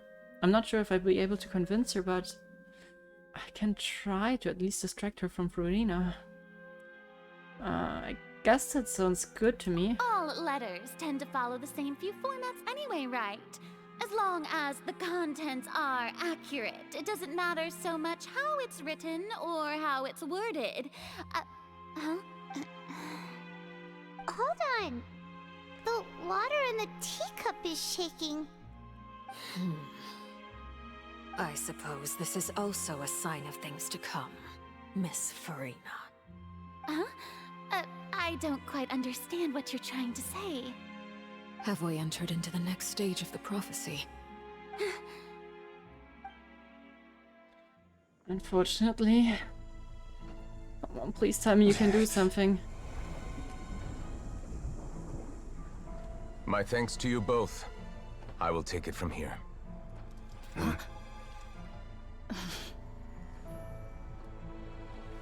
Sure you don't need a hand?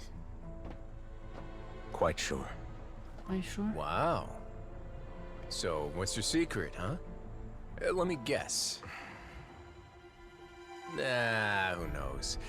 Maybe it's just your sense of responsibility. Sounds about right. Make a run for it.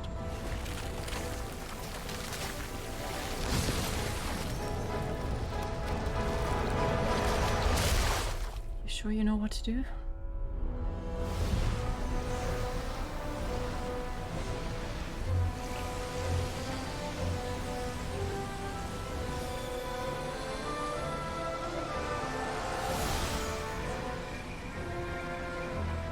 A day may come when the prophecy is fulfilled and the waters burst forth.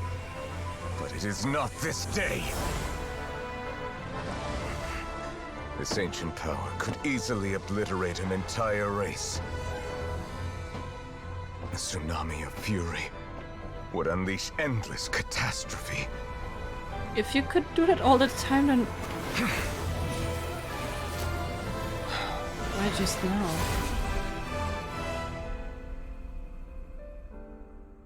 I suppose it works. This sentence is too severe. Forgive me for overruling it.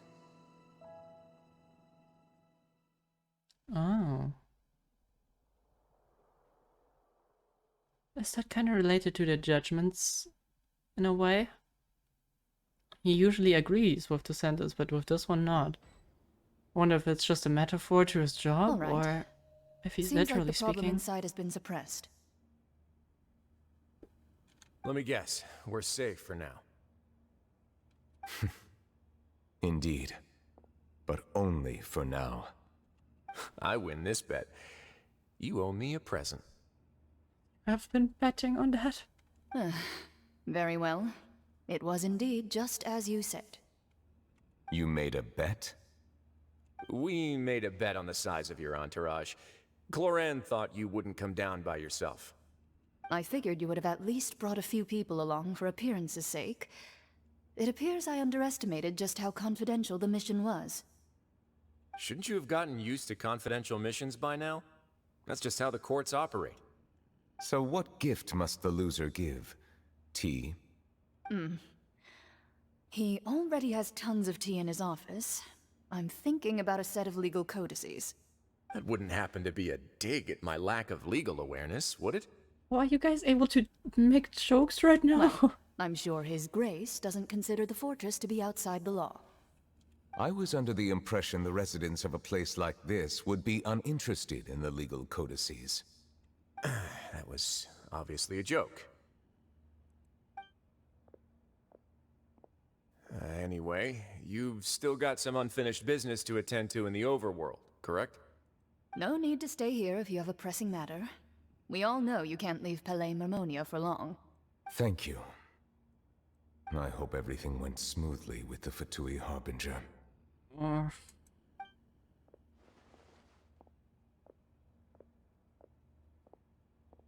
Can't relate, I'm a coffee lover.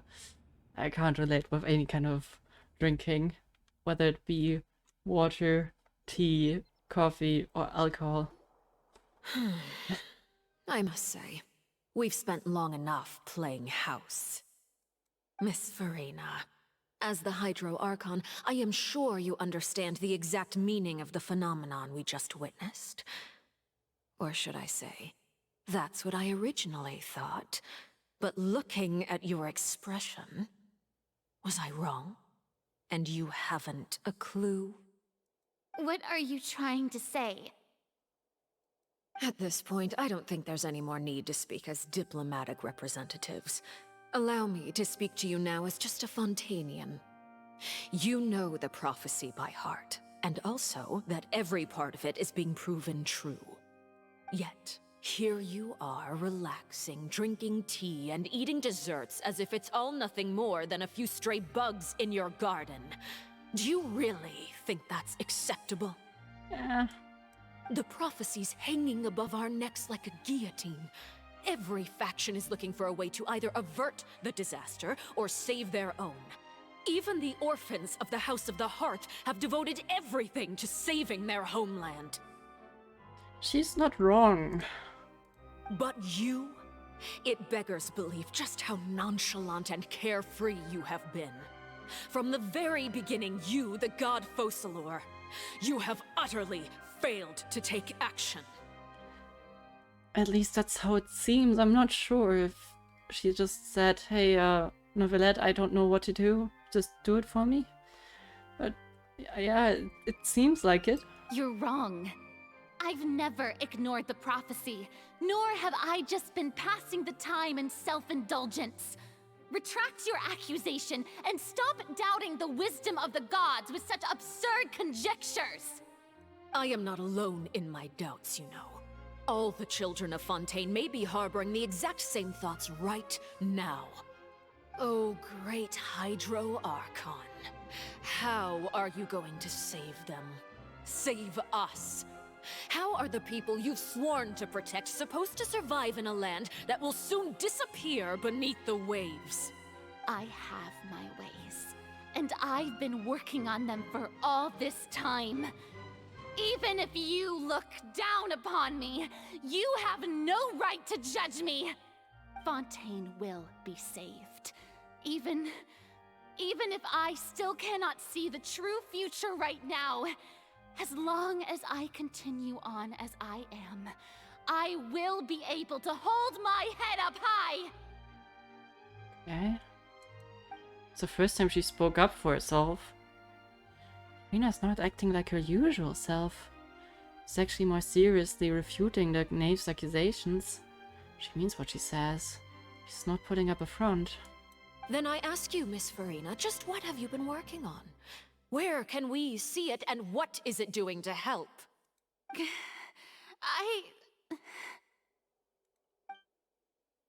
So, was this all a lie? Or can she really not tell us? She was so full of conviction and confidence just now, but now she's deflated like a popped balloon. My machinations are just like the prophecy itself. They will only reveal themselves at the fated time. It is just that beings like yourselves are unable to perceive them as of yet. That is a bit, I don't know, it sounds a bit risky. I see. As a god, the proof of your labor always lies beyond prying mortal eyes. Allow me to be so bold as to ask another way. Would it be possible for you to tell us the parts of your plan that are not confidential?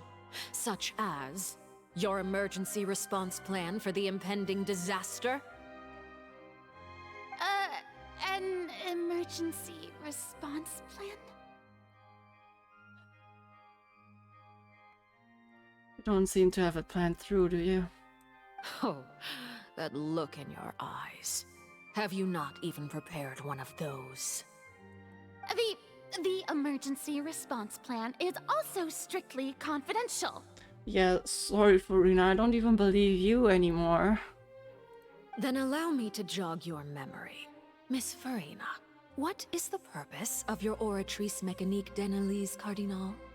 And what do you plan to do with the massive amounts of indemnitium that has accumulated over the years?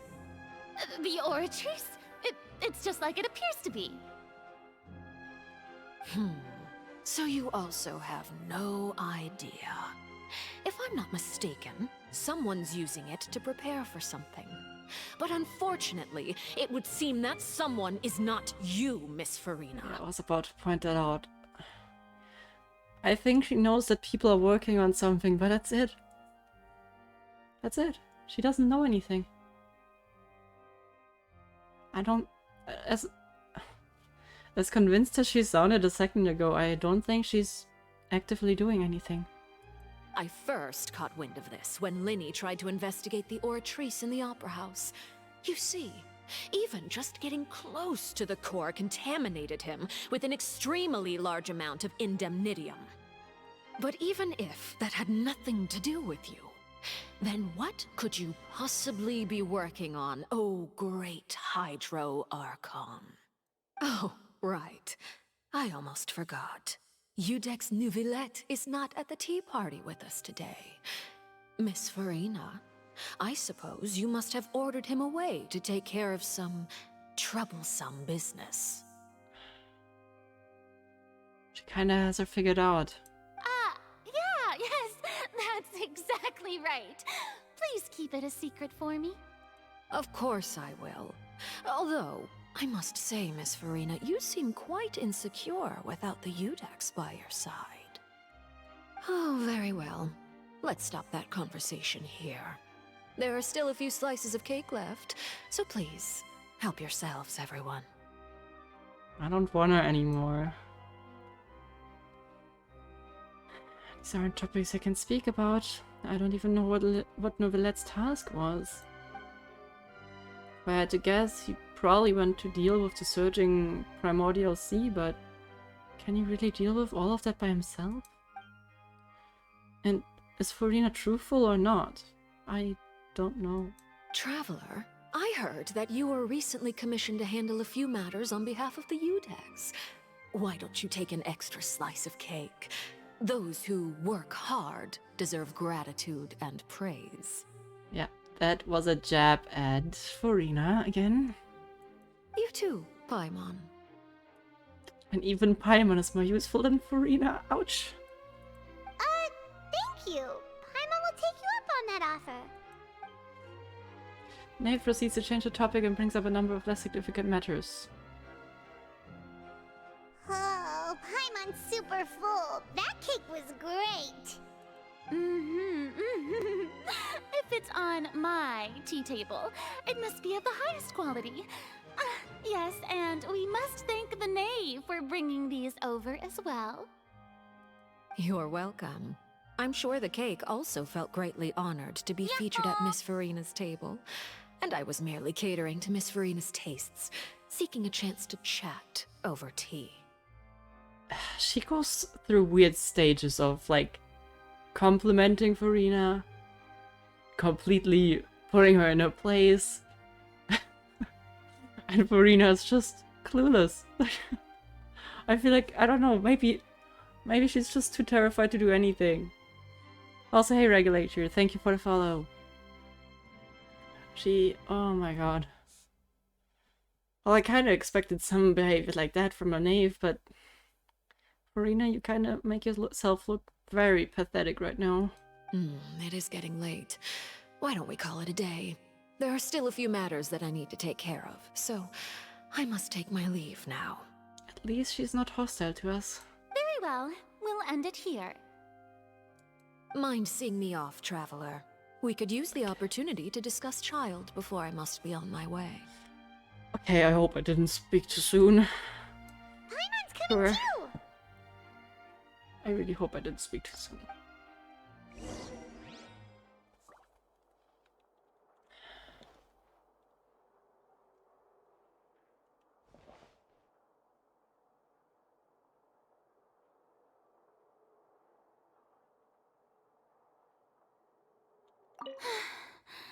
The tea party turned out to be even more difficult than I'd imagined.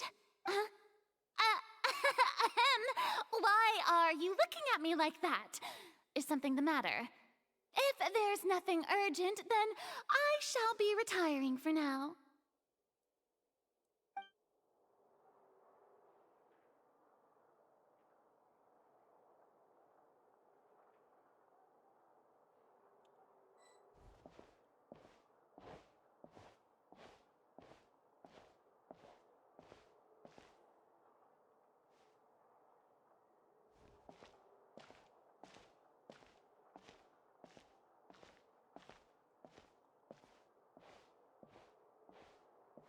What will we do with you?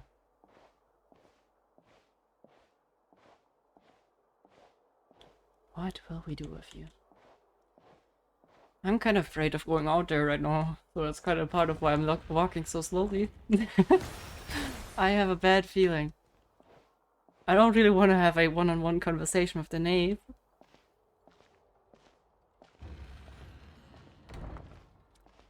And I hope Furina's safe. Wouldn't mind Novella to show up right now. Oh wait, we're here? I didn't know there was a route.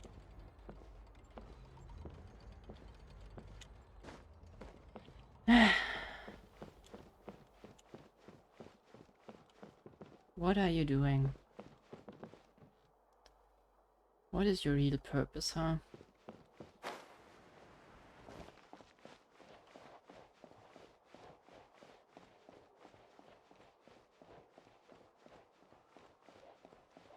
Yeah, I think no, we can't see. But I think actually, yeah, we have Corley. Corley is pretty cute little strand, but Furina is. I think she takes the record.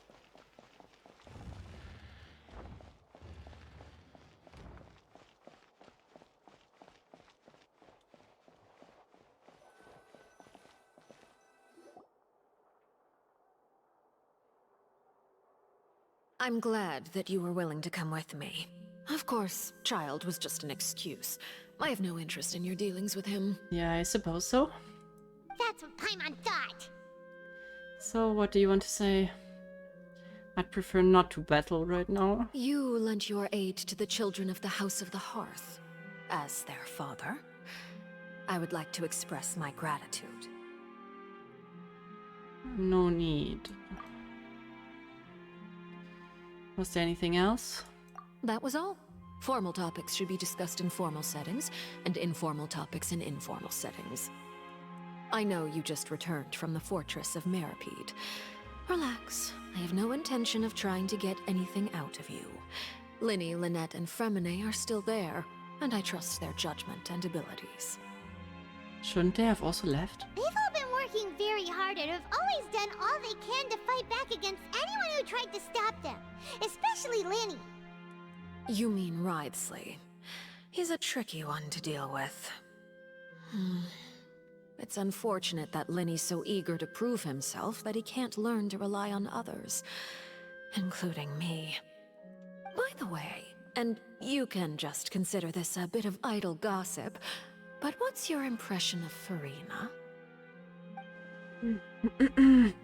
You are outside of our disputes, and the freest person in all of Fontaine, able to move around most easily. Allow me to share my perspective with you. Sure. I expect no compliments. And that's everything that happened during the trial. Master Child was declared guilty and immediately transported to the Fortress of Meropide. Didn't he say he was coming here on vacation? Does he not feel an ounce of shame for all the trouble he has caused? Forget it. He did give us an opportunity. I will be meeting someone shortly. Do you require help with any preparations? No need. I will take care of it myself.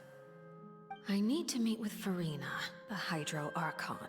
She is at the heart of Fontaine. But what's fascinating about her is that she often seems more like a celebrity than a working Archon. Kinda is. Can strike that seem more like with an is. She often is more like a celebrity. Because, to be honest, does she work? Does she even work at all? What's her... No, she actually doesn't. I think the most that we saw her working is when she was trying to get us into jail. Oh, come over here, you little critter, you. That doesn't bode well for her. Oh my, that outfit. You dare to run from me? Stop right this instant! My goal is just to discover the location of the Gnosis. But I didn't expect the chance to approach Farina to be handed to me on a silver platter. This is so easy, it's actually making me a bit suspicious. Yeah, I don't think she has it. Anything left unguarded is usually just bait. But no one will blame someone for taking the bait. After all, from the moment it was attached to the hook, the bait is meant to be sacrificed. So you tried? It's just as I guessed in the second before I struck. The Hydrognosis is not currently held by the Archon. In fact, this Archon doesn't seem like a god at all. And I sense that she's under some kind of curse. I suppose I understand why she's so freaking scared of you now. But what kind of curse? I mean, she is not the original Archon, yeah. I wonder how they found a replacement for her. Who are you? And what are you trying to do? Please don't kill me! I'm begging you, please! The fear in her pupils is genuine, so perhaps she's not bait after all. Either way, targeting her has lost all meaning. I left the scene with ease. Nobody came looking for me, and nobody could serve as a witness to my near assassination of Focalor. I suspect even Farina dares not mention this incident to anyone. She's pathetic. I mean, this kind of changes things for me. She could have been killed right there on the spot. It doesn't speak for her strength, no. But look at her. She's like a lost kid. What does... She doesn't want that. What did she get herself involved in? What is her role here? Not long after, my informants confirmed what I had guessed. After returning to her quarters, Farina quietly cried alone. She was so scared that she could not sleep that night, nor could she even bring herself to eat her cake. Is that why we heard her crying in the fountain? Is that what... Oh... Like, come on, you gotta have some empathy with someone who just nearly got assassinated. There's no doubt that there's something wrong with her. I began to entertain the possibility that she is not the true Hydro Archon. Perhaps Eudex Neuvillette is actually the genuine article. I don't know. I have to find the Gnosis. If the Neuvillette hypothesis is correct, he is probably in possession of it. Alternatively, it might have been hidden in a place that's hard for ordinary people to access. But even that, why is that your focus all of a sudden? I thought you were thinking of saving Fontaine. Yes, Father. My dear children, please speak. News from the Fortress of Meropide. Master Child has gone missing. On top of that, the contacts and guards we bribed at the fortress have all gone quiet as well. I also don't like this view. It just reminds me of what they truly are. I don't... Probably the handiwork of that Ridsley. I'm afraid so. This is a good opportunity. The value of a Harbinger is much higher than most would imagine. We now have an excuse to exert diplomatic pressure on the Fontaine authorities. Set up a meeting for me. I would like to meet the Hydro Archon and Iudex Neuvillette. Oh, and I have an additional mission for you three. Yes, Father. Tartaglia's disappearance was not a part of my plan, but I can use it to make a breakthrough. With this as my excuse, I can ask for an official audience and continue my investigation of Farina and Iudex Neuvillette. The initiative belongs to the House of the Hearth. My wish to investigate the Fortress of Meripede will be a front. Lenny and his group will be responsible for the actual intelligence gathering. I regret telling them anything at this point again. Why did we? It's an up and down with those You two. should know the rest. Lenny's group is quite close to you, so they wouldn't have hidden anything from you. You attacked the Hydro Archon? It wouldn't mean anything, even if you shouted it from the rooftops. After all, even Farina herself is still pretending that nothing of that sort ever happened. She is weak, but she's not okay with it. That's, I think, is the biggest problem with Farina. She has no confidence. That one moment when she stood up, that's when she had confidence. And the knave listened.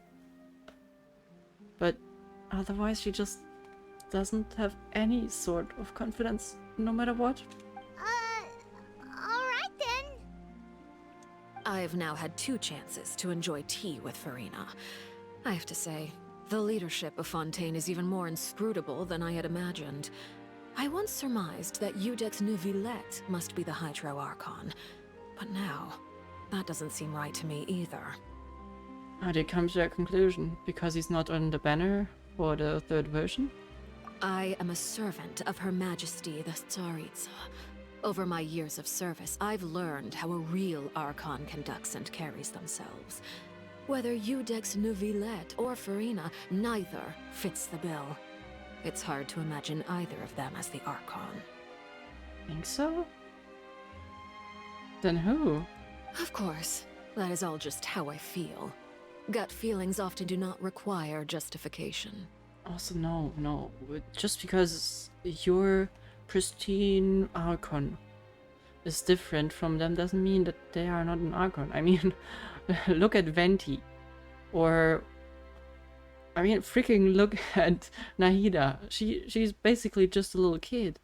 She grew a lot, but still, I wouldn't really say you could feel the Archon in her as well, at least in the beginning. It is, however, quite amusing to me that after all my years working in intelligence gathering, I've come to realize I am at a complete loss regarding the identity of the god of the land of my birth. Don't you think Fontaine is quite intriguing? A catastrophe looms, yet many secrets have yet to rise to the surface. It looks like Fontainians will have no choice but to save themselves. Exactly as the Hydro Archon. That would be a twist. But yeah, what the knave just said is kind of how it seems. I feel like Farina didn't lie when she said they have a plan. I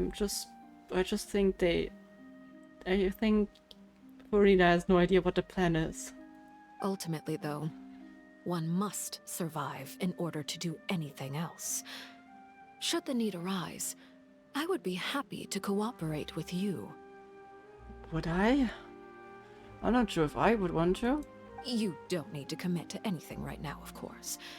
I have a feeling that the situation will continue to evolve, and as your name is often connected with noble deeds, I'm sure we will work together someday. Novelette, help us. He certainly returned quickly. You must want to catch up with each other, so I'll leave you to him.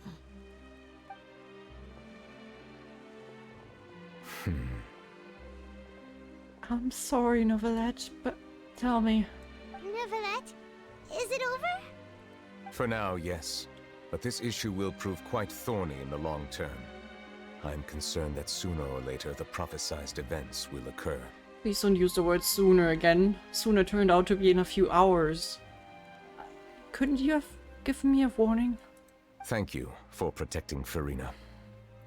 May I ask what happened down there? To put it simply, I used my power to force back the primordial sea and reseal the sluice gate. And as for what happened on our side, you recount the happenings of the tea party. So as expected, the knave has turned up the pressure on Farina. She's trying to feel her out, though I'm still unsure as to her motives. Can I ask some questions? Permission granted. You have enough power to force back the primordial sea. Does this mean you have some deeper connection with the Hydro Archon? Whoa. It can't be that you're the real Hydro Archon, right? I don't know what's real. But that's just a speculation on our part, though. You can't tell us? Then that's okay. We can talk about something else. We won't try to force you. You guys in Fontaine are super strange. I feel like you should tell us, though. It's kind of important. If we want to help, we should be informed of what's really going on. If by the phrase, you guys, you are referring to Farina and I, then although I'm not sure just what you are trying to imply, I must clarify that I do not share her positions on a multitude of topics. Okay, what does that mean? Is that a no?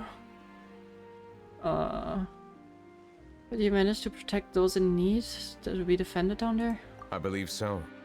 The fortress has a long and complex history. It has seen much grief and suffering. And now, another catastrophe will soon be upon us. I mourn this turn of events. Huh?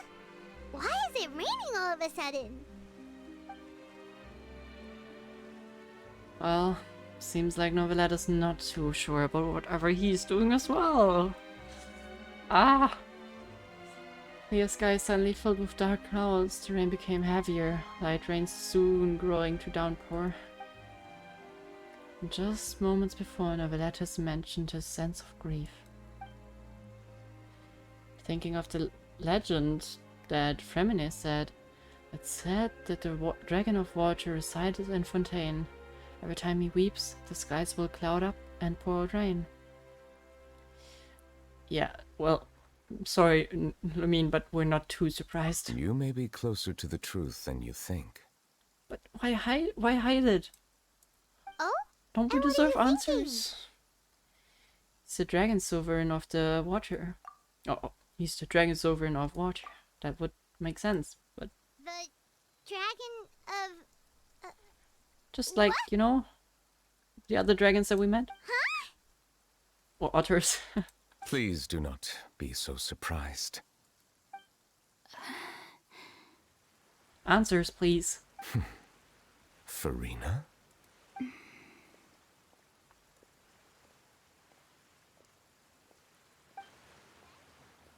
Novelette, are you listening?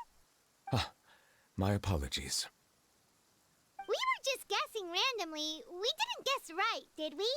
You're not actually the dragon sovereign of water, right? Well, if you don't want to confirm or deny... You guessed correctly. Thank I you. sincerely hope you'll be able to keep this a secret for me. Why would we tell? Come on. There's no interest in us telling others, but we need to know stuff if we want to help. Right, of course. We'll definitely help you keep it a secret.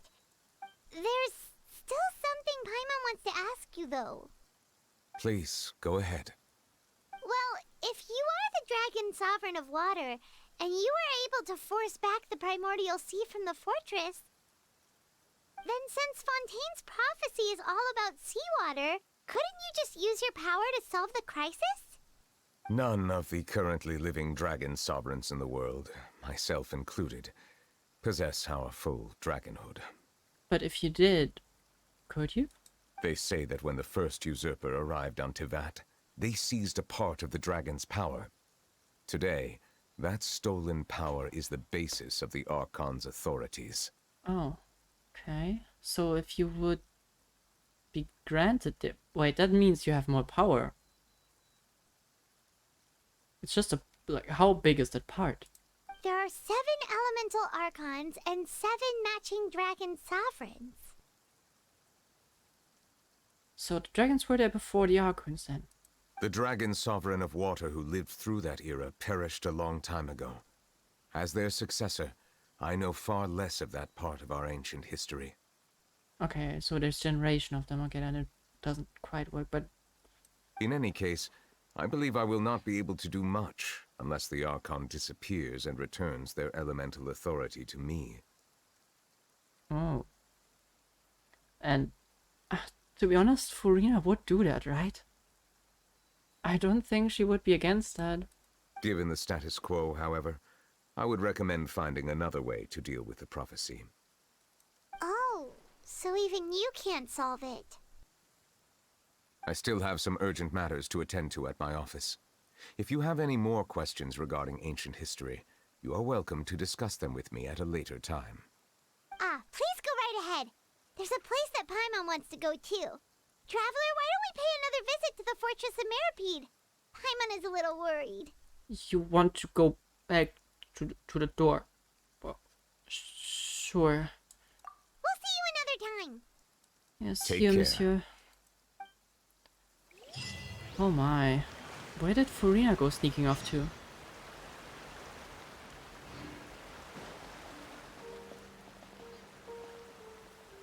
Why did she leave without telling us anything? And what is Furina's job then? I mean, I assume she's the Archon. Why doesn't she give up her authority to help with the situation?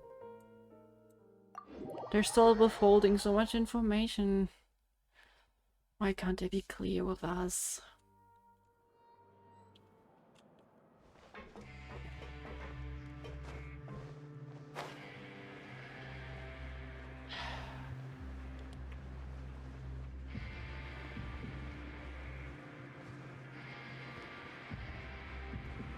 But yeah, we learned a lot about the beginnings.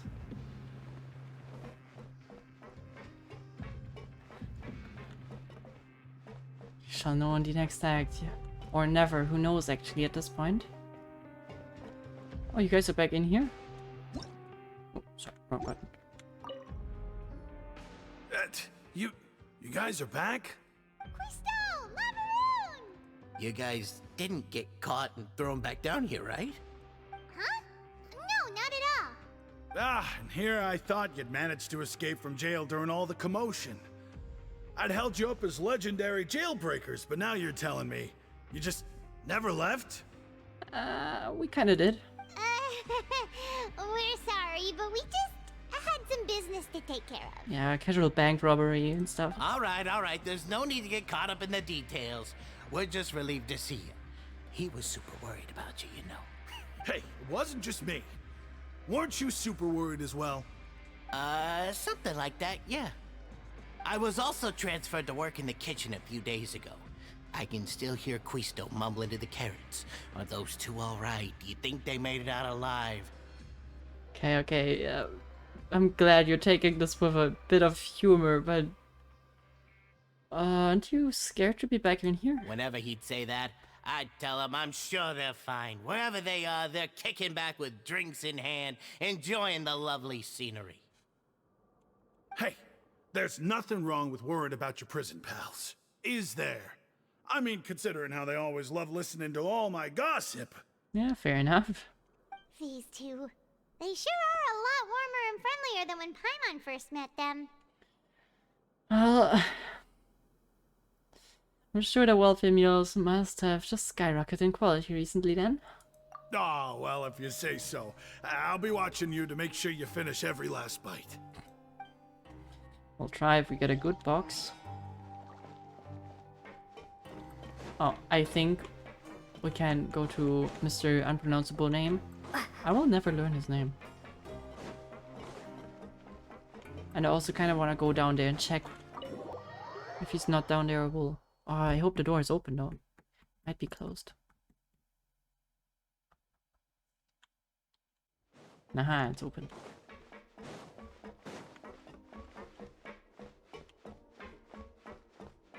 Wait, wasn't... Oh.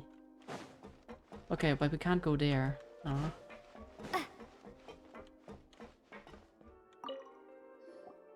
Courier? Miss Sijween told me you still haven't eaten. Yeah, I was working on something, so I forgot. That's no excuse for... Huh? What's you two? Hi. Junior, Lurvine, we're back! Hello there. It's been quite the mess here recently. How have you been? Quite a mess is probably an understatement, but we're fine, thanks. And you? Are you still taking the secret passageway from the infirmary to work on the ship? Yep. That is still top secret, though. So don't say a word to anyone. It can be a bit annoying when there are lots of people in the infirmary, but I still prefer taking that route over the one from the Duke's office. I mean, the infirmary does make it easier for you to slack off. Oh yeah? Then why are you also here so much? There's like certainly some love in the air between them. You two really are just using your jobs as a cover for your relationship, aren't you? Not at all! Well, whatever relationship you have going on, you both seem to enjoy it. So I'm leaving you to it. Oh wait, can we? No, we can't. I was wondering before, what is that strange goo?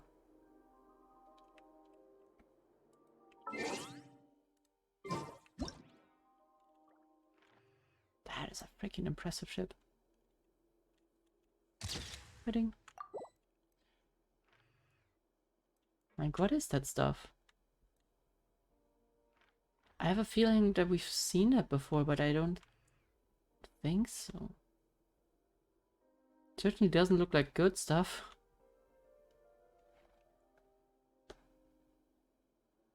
And they think... I mean... Genshin cities aren't that big in population, so I guess that could fit all of them. It's a pretty massive ship. I don't know. It's Noah's Ark. Ah, yeah, that's what I was thinking of before. I just didn't know how it was called anymore. That's pretty much it, yeah. I just... You know... They're gonna have to... I mean, they have an explosion expert. Because they're gonna have to get it out. And how do you resurface the ship from up down here? Gonna have to explode your way through, right? I suppose that's what he's here for.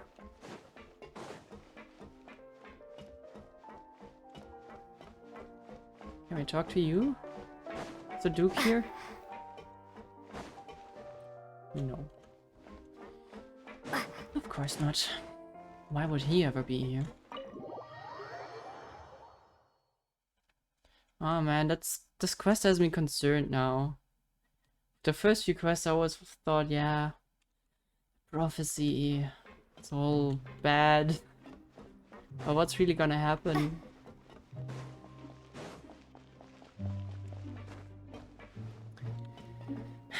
Sijween? I hope we get some chance in the future to properly talk, because as of now I really don't like you. Sijween! Traveler, Paimon, you're back! Are you still doing alright? Did either of you get hurt? Don't worry, we're doing fine. We're fine, but what about you guys? Physically? It was such a huge mess. How bad was it? I feel like mentally it just got destroyed a few minutes ago, but yeah. It's got a very good pace. I think it's a very different kind of quest, and I like that. Because seems more open, even though it was still like one story arc. But it felt like we were more on a mission, and then there were things sprinkled in that led to this ending here. I like that. But I don't think it was a super long quest, was it? I think they were both 3 hours, which is not bad. I don't mind if they're shorter.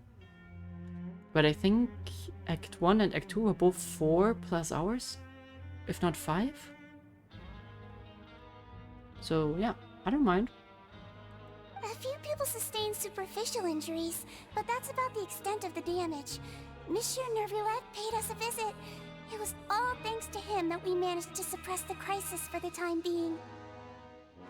Of course, we must also thank you for the help you provided. What did we really do, actually? Wait, why were we even... Besides, couldn't they have just told us, hey, tomorrow, go fetch Neuvillette? Okay, fine. We didn't do much. Know that he was needed here. Well, Monsieur Neuvillette has strong resonance with the hydro element. When the water level rises, he can feel the waves produced. Yeah, true, and we didn't even have to tell him. I ran into the bombshell bros while bandaging the injuries of the wounded. They were mumbling the whole time about how you just ran down without a word. I'm so relieved to see that you're both all right. If you're not too pressed for time, please stay with us a few more days. So, don't take that as an insult, but this place is by far not the favorite place I want to hang out in Fontaine. Just let me know if you get a craving for any particular dish, so I can have Mr. Walsey get your meals prepared. Oh, and please feel free to visit the infirmary for a break at any time. I'd like to take the opportunity to spend some more time observing your facial muscles as well. Stop saying your that. Happy smiles are quite contagious, you know. They're so memorable, and I've missed them immensely while you were gone. First she touched all parts of our body, and now she's investigating our facial muscles. No, I'm not gonna smile anymore. No. I don't know what to think of her. She's weirding me out.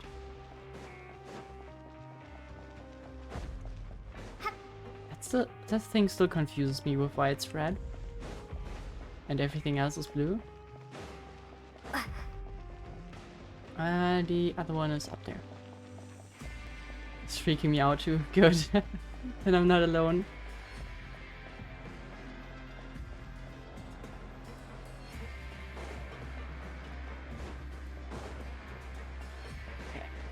I wonder who's up there. Who else should we talk to? I don't think the Duke is gonna be here. Oh, yeah. Potentially Lenny and the crew. Lily, Lynette, Fremini. I got the pleasure to meet their father. Isn't that nice? She scares me. That lady scares me.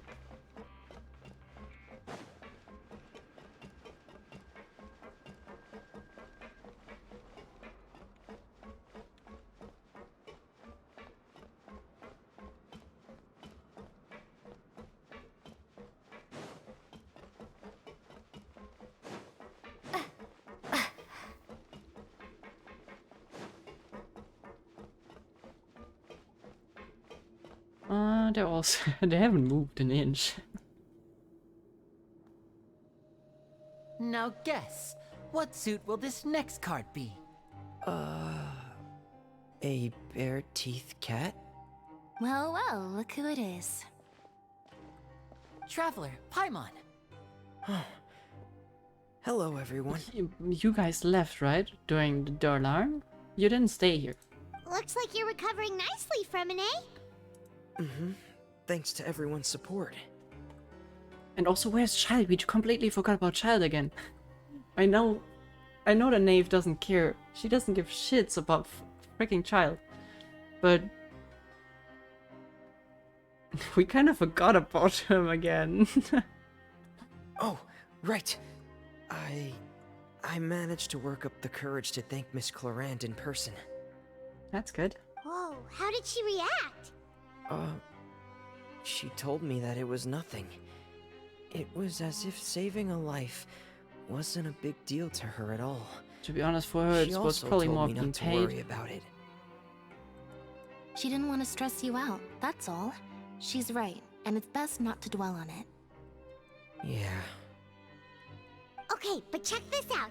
We went back to the opera house and we met the knave. Uh-huh. You met Father? Did she say anything to you? A lot of things, yeah. She said a few things that were, a bit hard to understand. And also that she's looking forward to working with us in the future. I'm not sure what we're telling them. That was a little bit weird. Just like this weird. Her attitude towards you is even better than what we'd imagined. That's fantastic. Yeah, until she tries to murder us, which will eventually happen. You should believe her. She has her own way of doing things, and she'll do everything in her power to help those she considers close, which now might also include you. Uh-huh, until she tries to murder us. Yeah. Mm-hmm. Father is very capable, and also trustworthy. Mm-hmm. Are you sure? Is it not just because she saved you? I don't know. When I saw that image of you guys reporting to her, I felt nothing but, well, you guys being kind of suppressed. But that's, just my view. Oh, Paimon just remembered that she thought Lenny was a bit too proud as well. She said that you should learn how to rely on others sometimes. Got it. Huh. That does sound like something that Father would say. Hey! Are you going to stay here for the next few days? No, hell no. Looks like it, yeah. No, Paimon, no. We're free to leave. Why would we stay here? Excellent. I will host a tea party. For real? Then Paimon wants another serving of cake. Ah. It's like at this point, I mean, doesn't even care about the noses. Yeah, to be honest, she will get it anyways. It's out of the question at this point. Or maybe we can just dissolve Farina's godhood. Maybe with that the noses. I don't know. Yeah, to be honest, the Archons also don't give a fuck about about their noses, so I don't know. But to be honest, Venti kinda didn't like having it taken. But that's more or less the only exception. Another implies that you were already served some delicious cake while you were up there. How lovely. Are you jealous? Well, next time, you're going to have tea and snacks with us. Yeah, to be honest, Venti also didn't care, but he was more like, oh no, my nose is gone, that sucks. But he certainly didn't want to give it up. That's kind of the difference. We should start preparing that tea party. Yay. Oh, that's a great idea. I wanted to I'm go all back for to the it. surface. I'll help you set it up. Guys, there is a gigantic mountain. Or it might actually be off map. Or is it here? But there's a gigantic mountain and I want to explore that. I'm not staying around for a tea party in a freaking prison.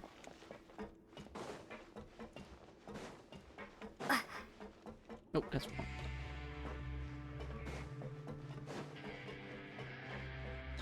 Yeah, it will be interesting what they... Wait, where am I going? I'm lost. It will be interesting what they are actually doing with the noses. And I feel like at this... I don't know, actually. Maybe we'll be fine with whatever they have planned. But I kinda imagine that we will regret having given up the nosies. Might be wrong though. I don't want to have a tea party in prison.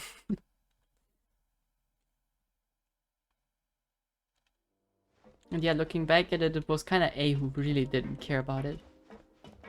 I guess Miko took it in a, gave it away in a trade afterwards, but still, it's not like A cares.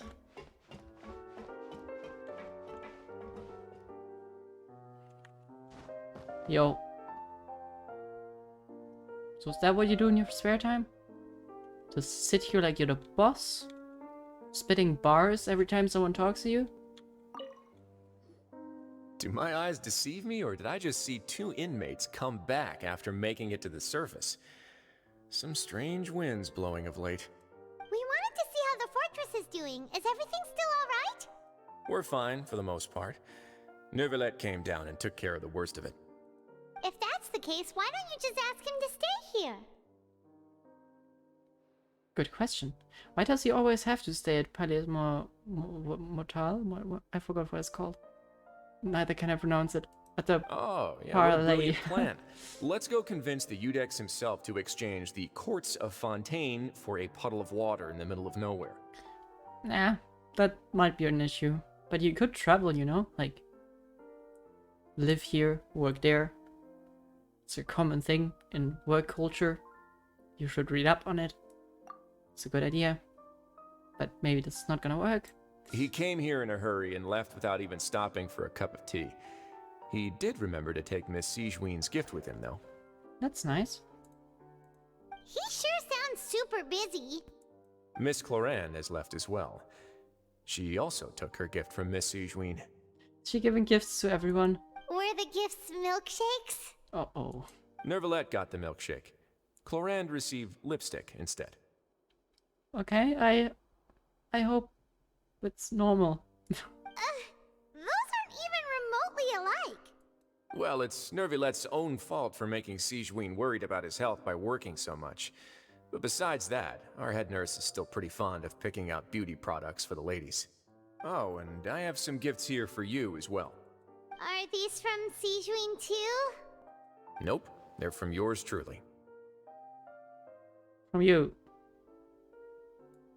You've already wrapped up your work at the fortress, so you can return to the surface at any time. You haven't yet served your full prison term, however, so you may continue to use your cell until your term is up. Okay, I was about to say, like, you're not gonna say that we have to stay until it's over, right? For real? Then we could stay here for a really long time? Paimon, do you really... Oh, there's so many reasons why that doesn't make any sense. Why would you want to be here? This is a terrible idea. This is not a nice place to live. The food is gacha at best, and we have to work to make our credits. We got better things to do. There's a freaking deadly pond of primordial water underneath our feet right now that you just saw explode a few minutes ago. Why do you want to stay here? But also is the food covered? You may access the cafeteria for free. Okay, I'm sold. Just remember to come complete your paperwork once it's time for your release. Guess we'll have to check in with you again. God, really going back there.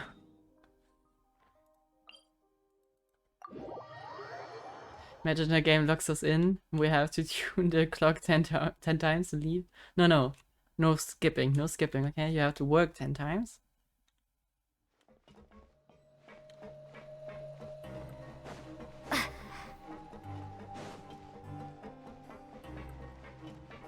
This quest involved no fighting so far, right? Both of them, if I'm not wrong.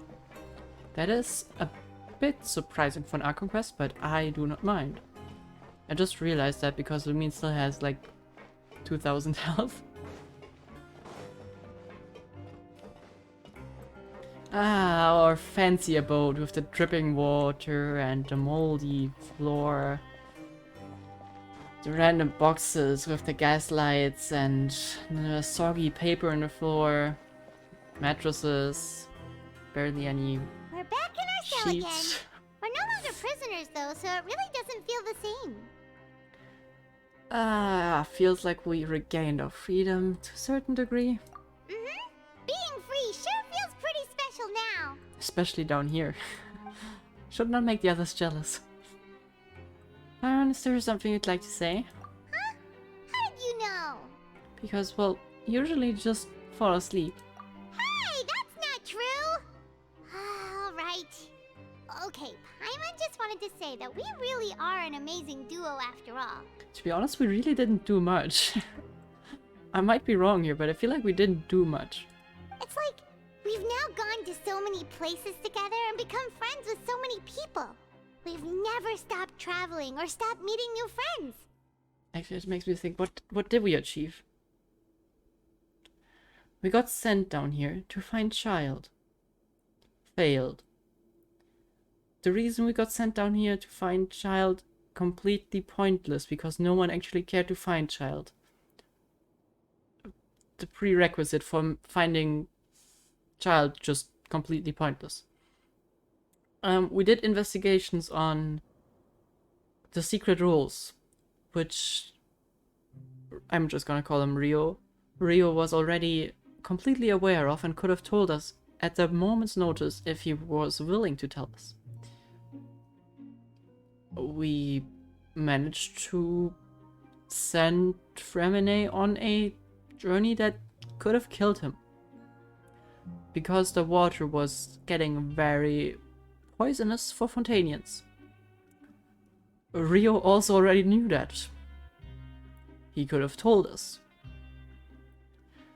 He then proceeded to show us something that is an issue, which ended up causing an issue, of which we did nothing to solve. We were then supposed to send Novelette. Novelette already knew that he had to come, so we didn't really accomplish anything. Then we were supposed to look after Nahida, not Nahida, Farina. And we kind of just sat there, couldn't really deliver anything. We kind of failed that as well. I mean, we learned a lot, but we really didn't do anything. Free beds, medicine, you drink tea and eat cake. Yeah, that's kind of all things we got to do. You're just freeloads and be over. Yeah, we're just freeloads and bodyguards at this point. We don't do much. Oh my god. You know, at least sometimes we have the feeling that we accomplished something. Last time we solved 2 crime cases. We did really good thing for the law system. This time we were just a decoy. For some useless job. I mean, I'm glad I learned so much, but I really don't feel too accomplished. There are so many bad things in the world, and we're just 2 people, but we've still been solving problems no matter where we go. Isn't that pretty cool? Yeah, we're the best bystanders ever. You're counting Paimon today? Aren't you the only adventurer here? Being a guide counts. Then let's ask Catherine to give Paimon an adventurer handbook as well. Oh yeah, that's more Paimon chance. Be an adventurer from today forward. I'm in. Just our thoughts making Paimon giddy. Paimon's gonna crash, so you sleep soon too. The last time we fell asleep here, we woke up to a whole mess outside ourselves. The primordial seawater nearly rose up. That was so scary. Which reminds me, why the hell are we sleeping here when we could die in the next morning? Just saying. We should be safe now, right? Probably. Alright then, good night to you, traveler. Good night. Don't get swallowed by flooding water waves. Love ya. Oh, look at them. Oh, okay. Oh, okay. Maybe we're not completely useless, who knows?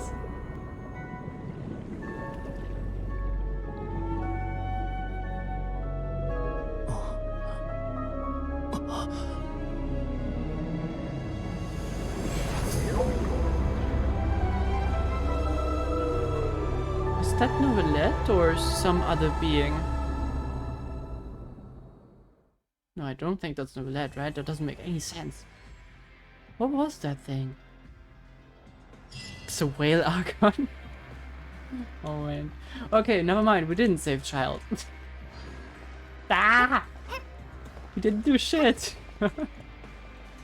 Traveler, when did we turn so useless? Well, I guess there's one thing I want to check. Where's the spring again? Just in case anything has changed. And to be continued. Yeah, great.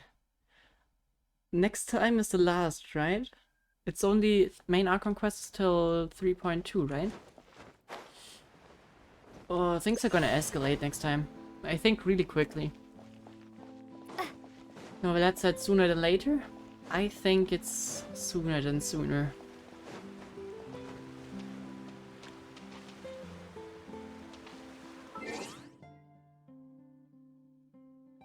Act 5 should be the last one? Sure that's not 6? I guess it's gonna be a longer one then. Paimon coming in.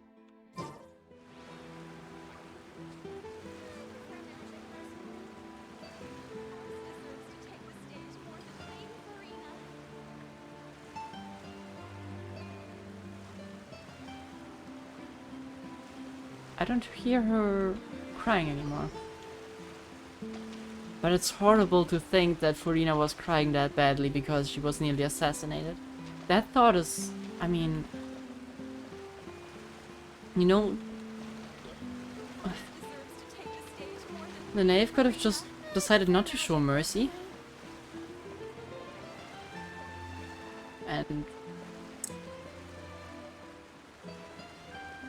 And we would live in a whole different world. Unless they decide to step up the game and make it Act 6. I mean, it's fine as long as the next act is not 2 hours. That would be a bit underwhelming.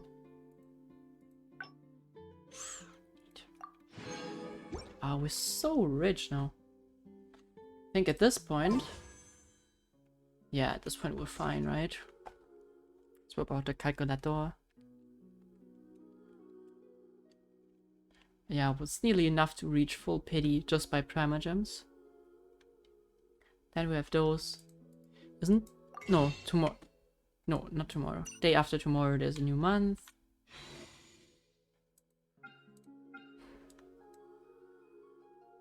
Will you pull for Farina? Uh-huh. Uh-huh. I will. Sure won't miss out on her. I don't... Like... I think last time Zhongli was on the banner, right? I wanna get Zhongli, I wanna get Venti, and hopefully then all the other future Archons, but couldn't get the chance. Also, I think Farina's some character that I would enjoy playing. She's a sword fighter, I like swords. I don't know how she's gonna play. I think it's just gonna be fun. She's an Archon after all. I will need to see her redemption in the end to decide that. Don't you want a wimp on your team? To be honest, if her power is anything close to her canonical power at the moment, My guiding stars. I don't think I want her either. That might be a bit underwhelming. Let's just call it that. Oh wait, no, I want it open, please. I didn't know F buttons work. Wait, what does F3 do? Oh, F4? Oh. I didn't know those buttons did anything. Ah, cool. So F1 is Adventures book. Okay.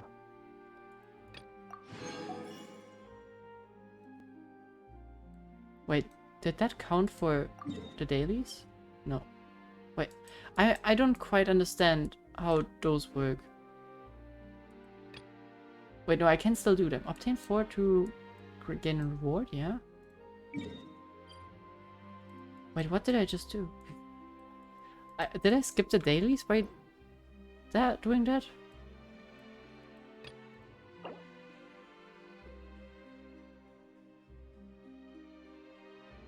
Oh, what are encounter points? What are encounter points though? Wait, there was something. Encounter points are only valid on the day they are obtained. What exactly does count as an encounter point though? I mean, I'm gonna collect my redemptions then. I think that's good. That makes it a lot less of a drag to first play through dailies and then make it through a quest. Add Astra Ab. Either you log in, play the game, collect chests. Oh, okay, that's not a lot. Wait, why does Catherine look so stressed? This adventure didn't pass the review either. Oh wait, this is a quest, right? Oh. Sorry, I didn't want that. I thought you just looked stressed. Sorry. I don't want to, sorry. Can I please just collect... Catherine! Catherine! Catherine! Can you just, you know...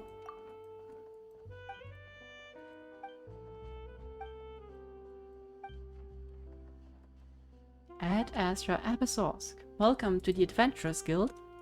How can I serve you today? You want Primo Gems? Yes? So are you gonna get them? No, I'm gonna tell you more about a quest. Something about an arrest warrant. I don't know. Are you gonna play a quest in the future? Probably. Are you gonna do it now? No. So why are you talking to me like this? I don't know. Ah! Thank you. Ad Astra. Thank you for Sorry, I already did that Ad Astra Abyssosque for you. Wait, what was the lock? Oh, unlock. Okay. Oh. Wait, isn't there new weapons in the battle pass or something? Oh no, it was in the buy thing. No, wait, where are the new weapons? I know they added new ones. I'm not sure where they added them though. I thought it was in the battle pass. Even when Were there ever weapons in a battle pass though? Oh, in those chests, right? Yeah, okay. Forgot. not looking up at the stars? Okay, wow. They're always there. Man. Watch, the night is cold. I built my Lila for C2 Wanderer. Neat. She's worth it. What constellation? Oh, I only have a constellation 2. But to be honest, I don't think those help me. Wait, actually... it will grant nearby party members the dawn of stars, causing normal and charge attack damage to increase. Oh, causing there. No, okay. I mean, that's kind of neat, but I want her as my main DPS. I wish you could, like, level that up to level 20. Unfortunately not. Oh, right, we got another... What are they called? Memory of Running Stream. Increases the level of Aqua Crest Saber. That should be level 10 now, right? 9. Oh, close enough. Yahoo! Hey, thank you, Gemstone Deck. Gemstone the Sea? For the follow. I built a full shield and I'm leaving her using the Nilo 4-star. 5-star. That is fair. I would give her a better sword, but I don't have better swords. Weapons are so horrible for me. Like, I think the only 5-star weapons I have is Ace, Polearm. Whoop, there. That's the only one, and then so many freaking bows. Okay, that's actually... I thought I had more. And then I got those bows. Because I was just lucky on a standard banner. I was thinking of pulling for... Like, Marina's sword looks so freaking gorgeous. I want to have that. Which is... Like, I kinda am inclined to just give this a whirl and see if we can get Mr. Novelette. And just because of his powerful laser beam. But I kinda want to have her sword, and if I want that, I'm probably gonna have to spend like, what? 70 wishes on Furina's banner to get her. And then we only have like 50 wishes for the weapon banner. That's a bit close. And then it's only a 1 in 3 chance, right? Yeah, Novelette is incredible. I played him on the... what is it? Oh, I forgot that we have to claim those. Ah, right, there's an event for that as well coming. God. No, but Novelette is incredible. It's not just that he's incredible, it's also super fun to play him. If you have Lila teamed up with him, you will be invincible. True. But I also kinda like, you know how often I'm inclined to just get away from using Kokomi? Just because of how freaking annoying it is that the game is so easy. Oh well, annoying is maybe a bit of an overstatement, but... Like, look at him, he's just lasering.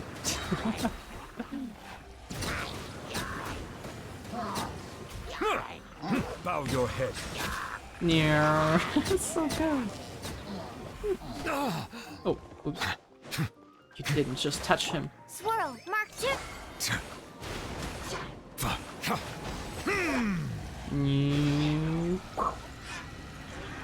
He does charge up pretty long if you don't have access to those orbs. He's so good. So freaking good. Also, he's a handsome man. Can't deny that, Mr. Otter. He does look a lot like an otter. Probably intentional. And he's so tall. No, we don't have male characters to compare. But he looks so much taller than the other characters that I'm used to. Like, I mean...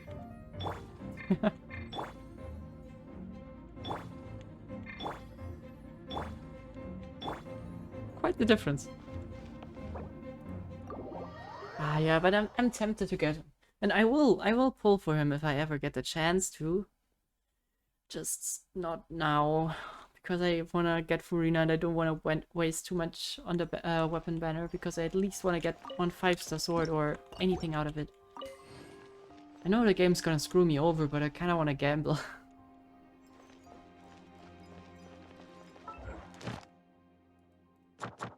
And another fade. Nice. And another fade. Nice. Okay, now we can collect it all for Paimon's Pass again, right? Right? Where's Paimon's Pass?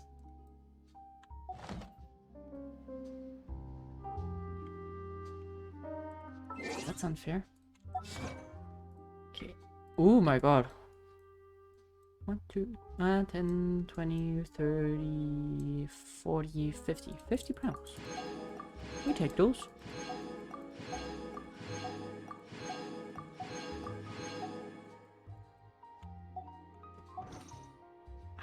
Nah, but I'm so glad with kind of everything that I've been doing. This Archon Quest was, as I said before, super different to the other ones. A lot more explory and just do your thingy. At least it felt like that. But it was fresh and I generally am super satisfied with the writing. The characters feel so alive. Especially Mr. Duke that I can't pronounce his name of.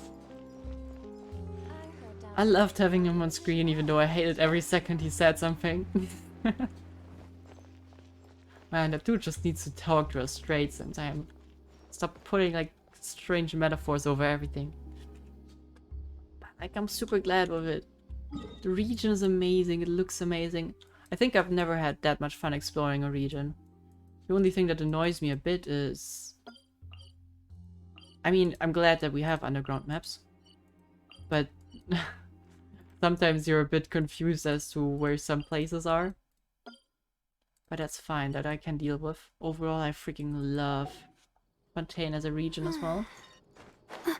And I want to learn more. Next time we stream is probably in a while, but we're gonna do... Oh. Wrong menu.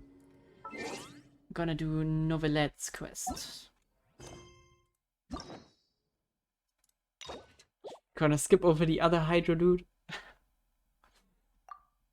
And do Novelette. I think we have not gotten another hangout, right? No. Yeah, but we will do that quest sometime soon. I don't think next week because I'm gonna be home. Sleepwalking last night. But yeah, sometime. I'm just... I feel like this quest was more of a cliffhanger than the other one. The other one felt like, nice, we got it solved. Oh yeah, there's this whole debate about the prophecy and we will deal with that in, like, what? 3 months probably? Yeah, it will be a while, right? A month passes and you're in the middle of the freaking apocalypse. I'm also very curious how the relationship with the Fatui is gonna progress from here on out. Because it seems like we're gonna work with the knave. It seems like that's gonna happen in the end. How did I do that? The question is just how sustainable that relationship will be. I feel like that will be more short-term. Because in the end, Fatui are just not our friends. Never have been. It's not as obnoxious as Sumeru Act 4. So many papers. Not now. How did Act 4 end? Was the ending of Act... No, there was something after that. Wait, can I look at the names? I don't think that will tell me much. How did it end? Was Act 4 already the one with Scaramouche as a boss, or was that the 5th one? That was 4, right? Or was it even 3? So we had 1, which was get into Fontaine, get into Sumeru with the whole Samsara thing. Oh, Act 4 ends with Scaramouche. Okay, I thought that... So then we defeat him at Act 5, okay. Oh yeah, true. And then we had the epilogue, which was... I kind of thought Act 5 was Scaramouche's redemption, but that was way later. That was not part of the quote-unquote Archon Quest. The court of Fontaine was so peaceful tonight. Okay.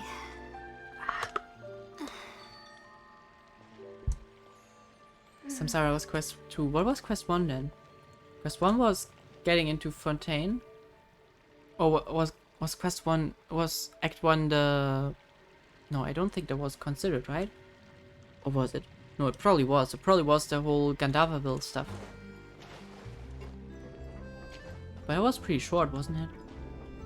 But the Samsara was long AF. I think that was a 6-hour quest. And it freaking... That quest was also amazing. Just the looping really... Oh, that messed with my brain. And it kind of felt crazy because even Paimon couldn't help you. Yeah, it was super long, that's true. But then again, you can't really stop in the middle of it. That was kind of a problem. No, but the Samsara always gives me flashbacks, like PTSD flashbacks. Lower carriage flashbacks. Glad we're through with that. I wouldn't mind seeing Nahida and the others again. It's been a while since we've seen A, right? Like, yeah, A has been so long ago. Venti and Zhongli we saw a while ago. But A is like eternities. Wonder what they're up to. Though, to be honest, we have more pressing issues here. Nice to dream that we can visit like some other country again, but... So ain't Mika the card battle? Doing 3.7?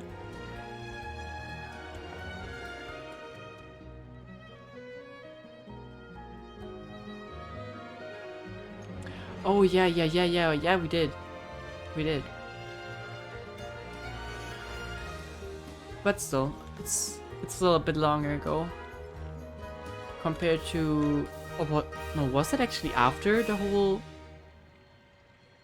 Wait, no, that was... Then we saw freaking Venti and Zhongli a while longer. Like, it was way longer ago when we saw Zhongli and Venti the last time. Even when we're not... That's... Okay, I completely had that mixed up then. But yeah, I forgot about that event. But I will not forget about Ayaka's cute outfit. I will not forget about that. Where's that tab? Oh, okay. But yeah, I'm super happy with the quest. That's all I gotta say actually. I'm happy. I think I said that after every version. I think they're getting better and better with what they're doing. And at some point they must fail. It's just... when you're having exponential growth, at some point the economy is just gonna crash. So it's gonna happen, I think. But maybe not. Who knows? Maybe they are deliberately limiting themselves. Yeah, well, for the Archon Quest, I mean, some character quests are worse than others. Fine, happens. How did I do that? Also, I think character quests can be a bit different in the way they are structured. That's fine.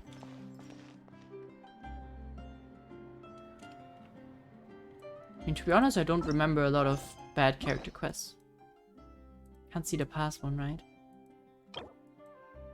I mean, I haven't even played Ayato, but everyone's saying that it's bad, but I'm just gonna leave it here for the memes at this point.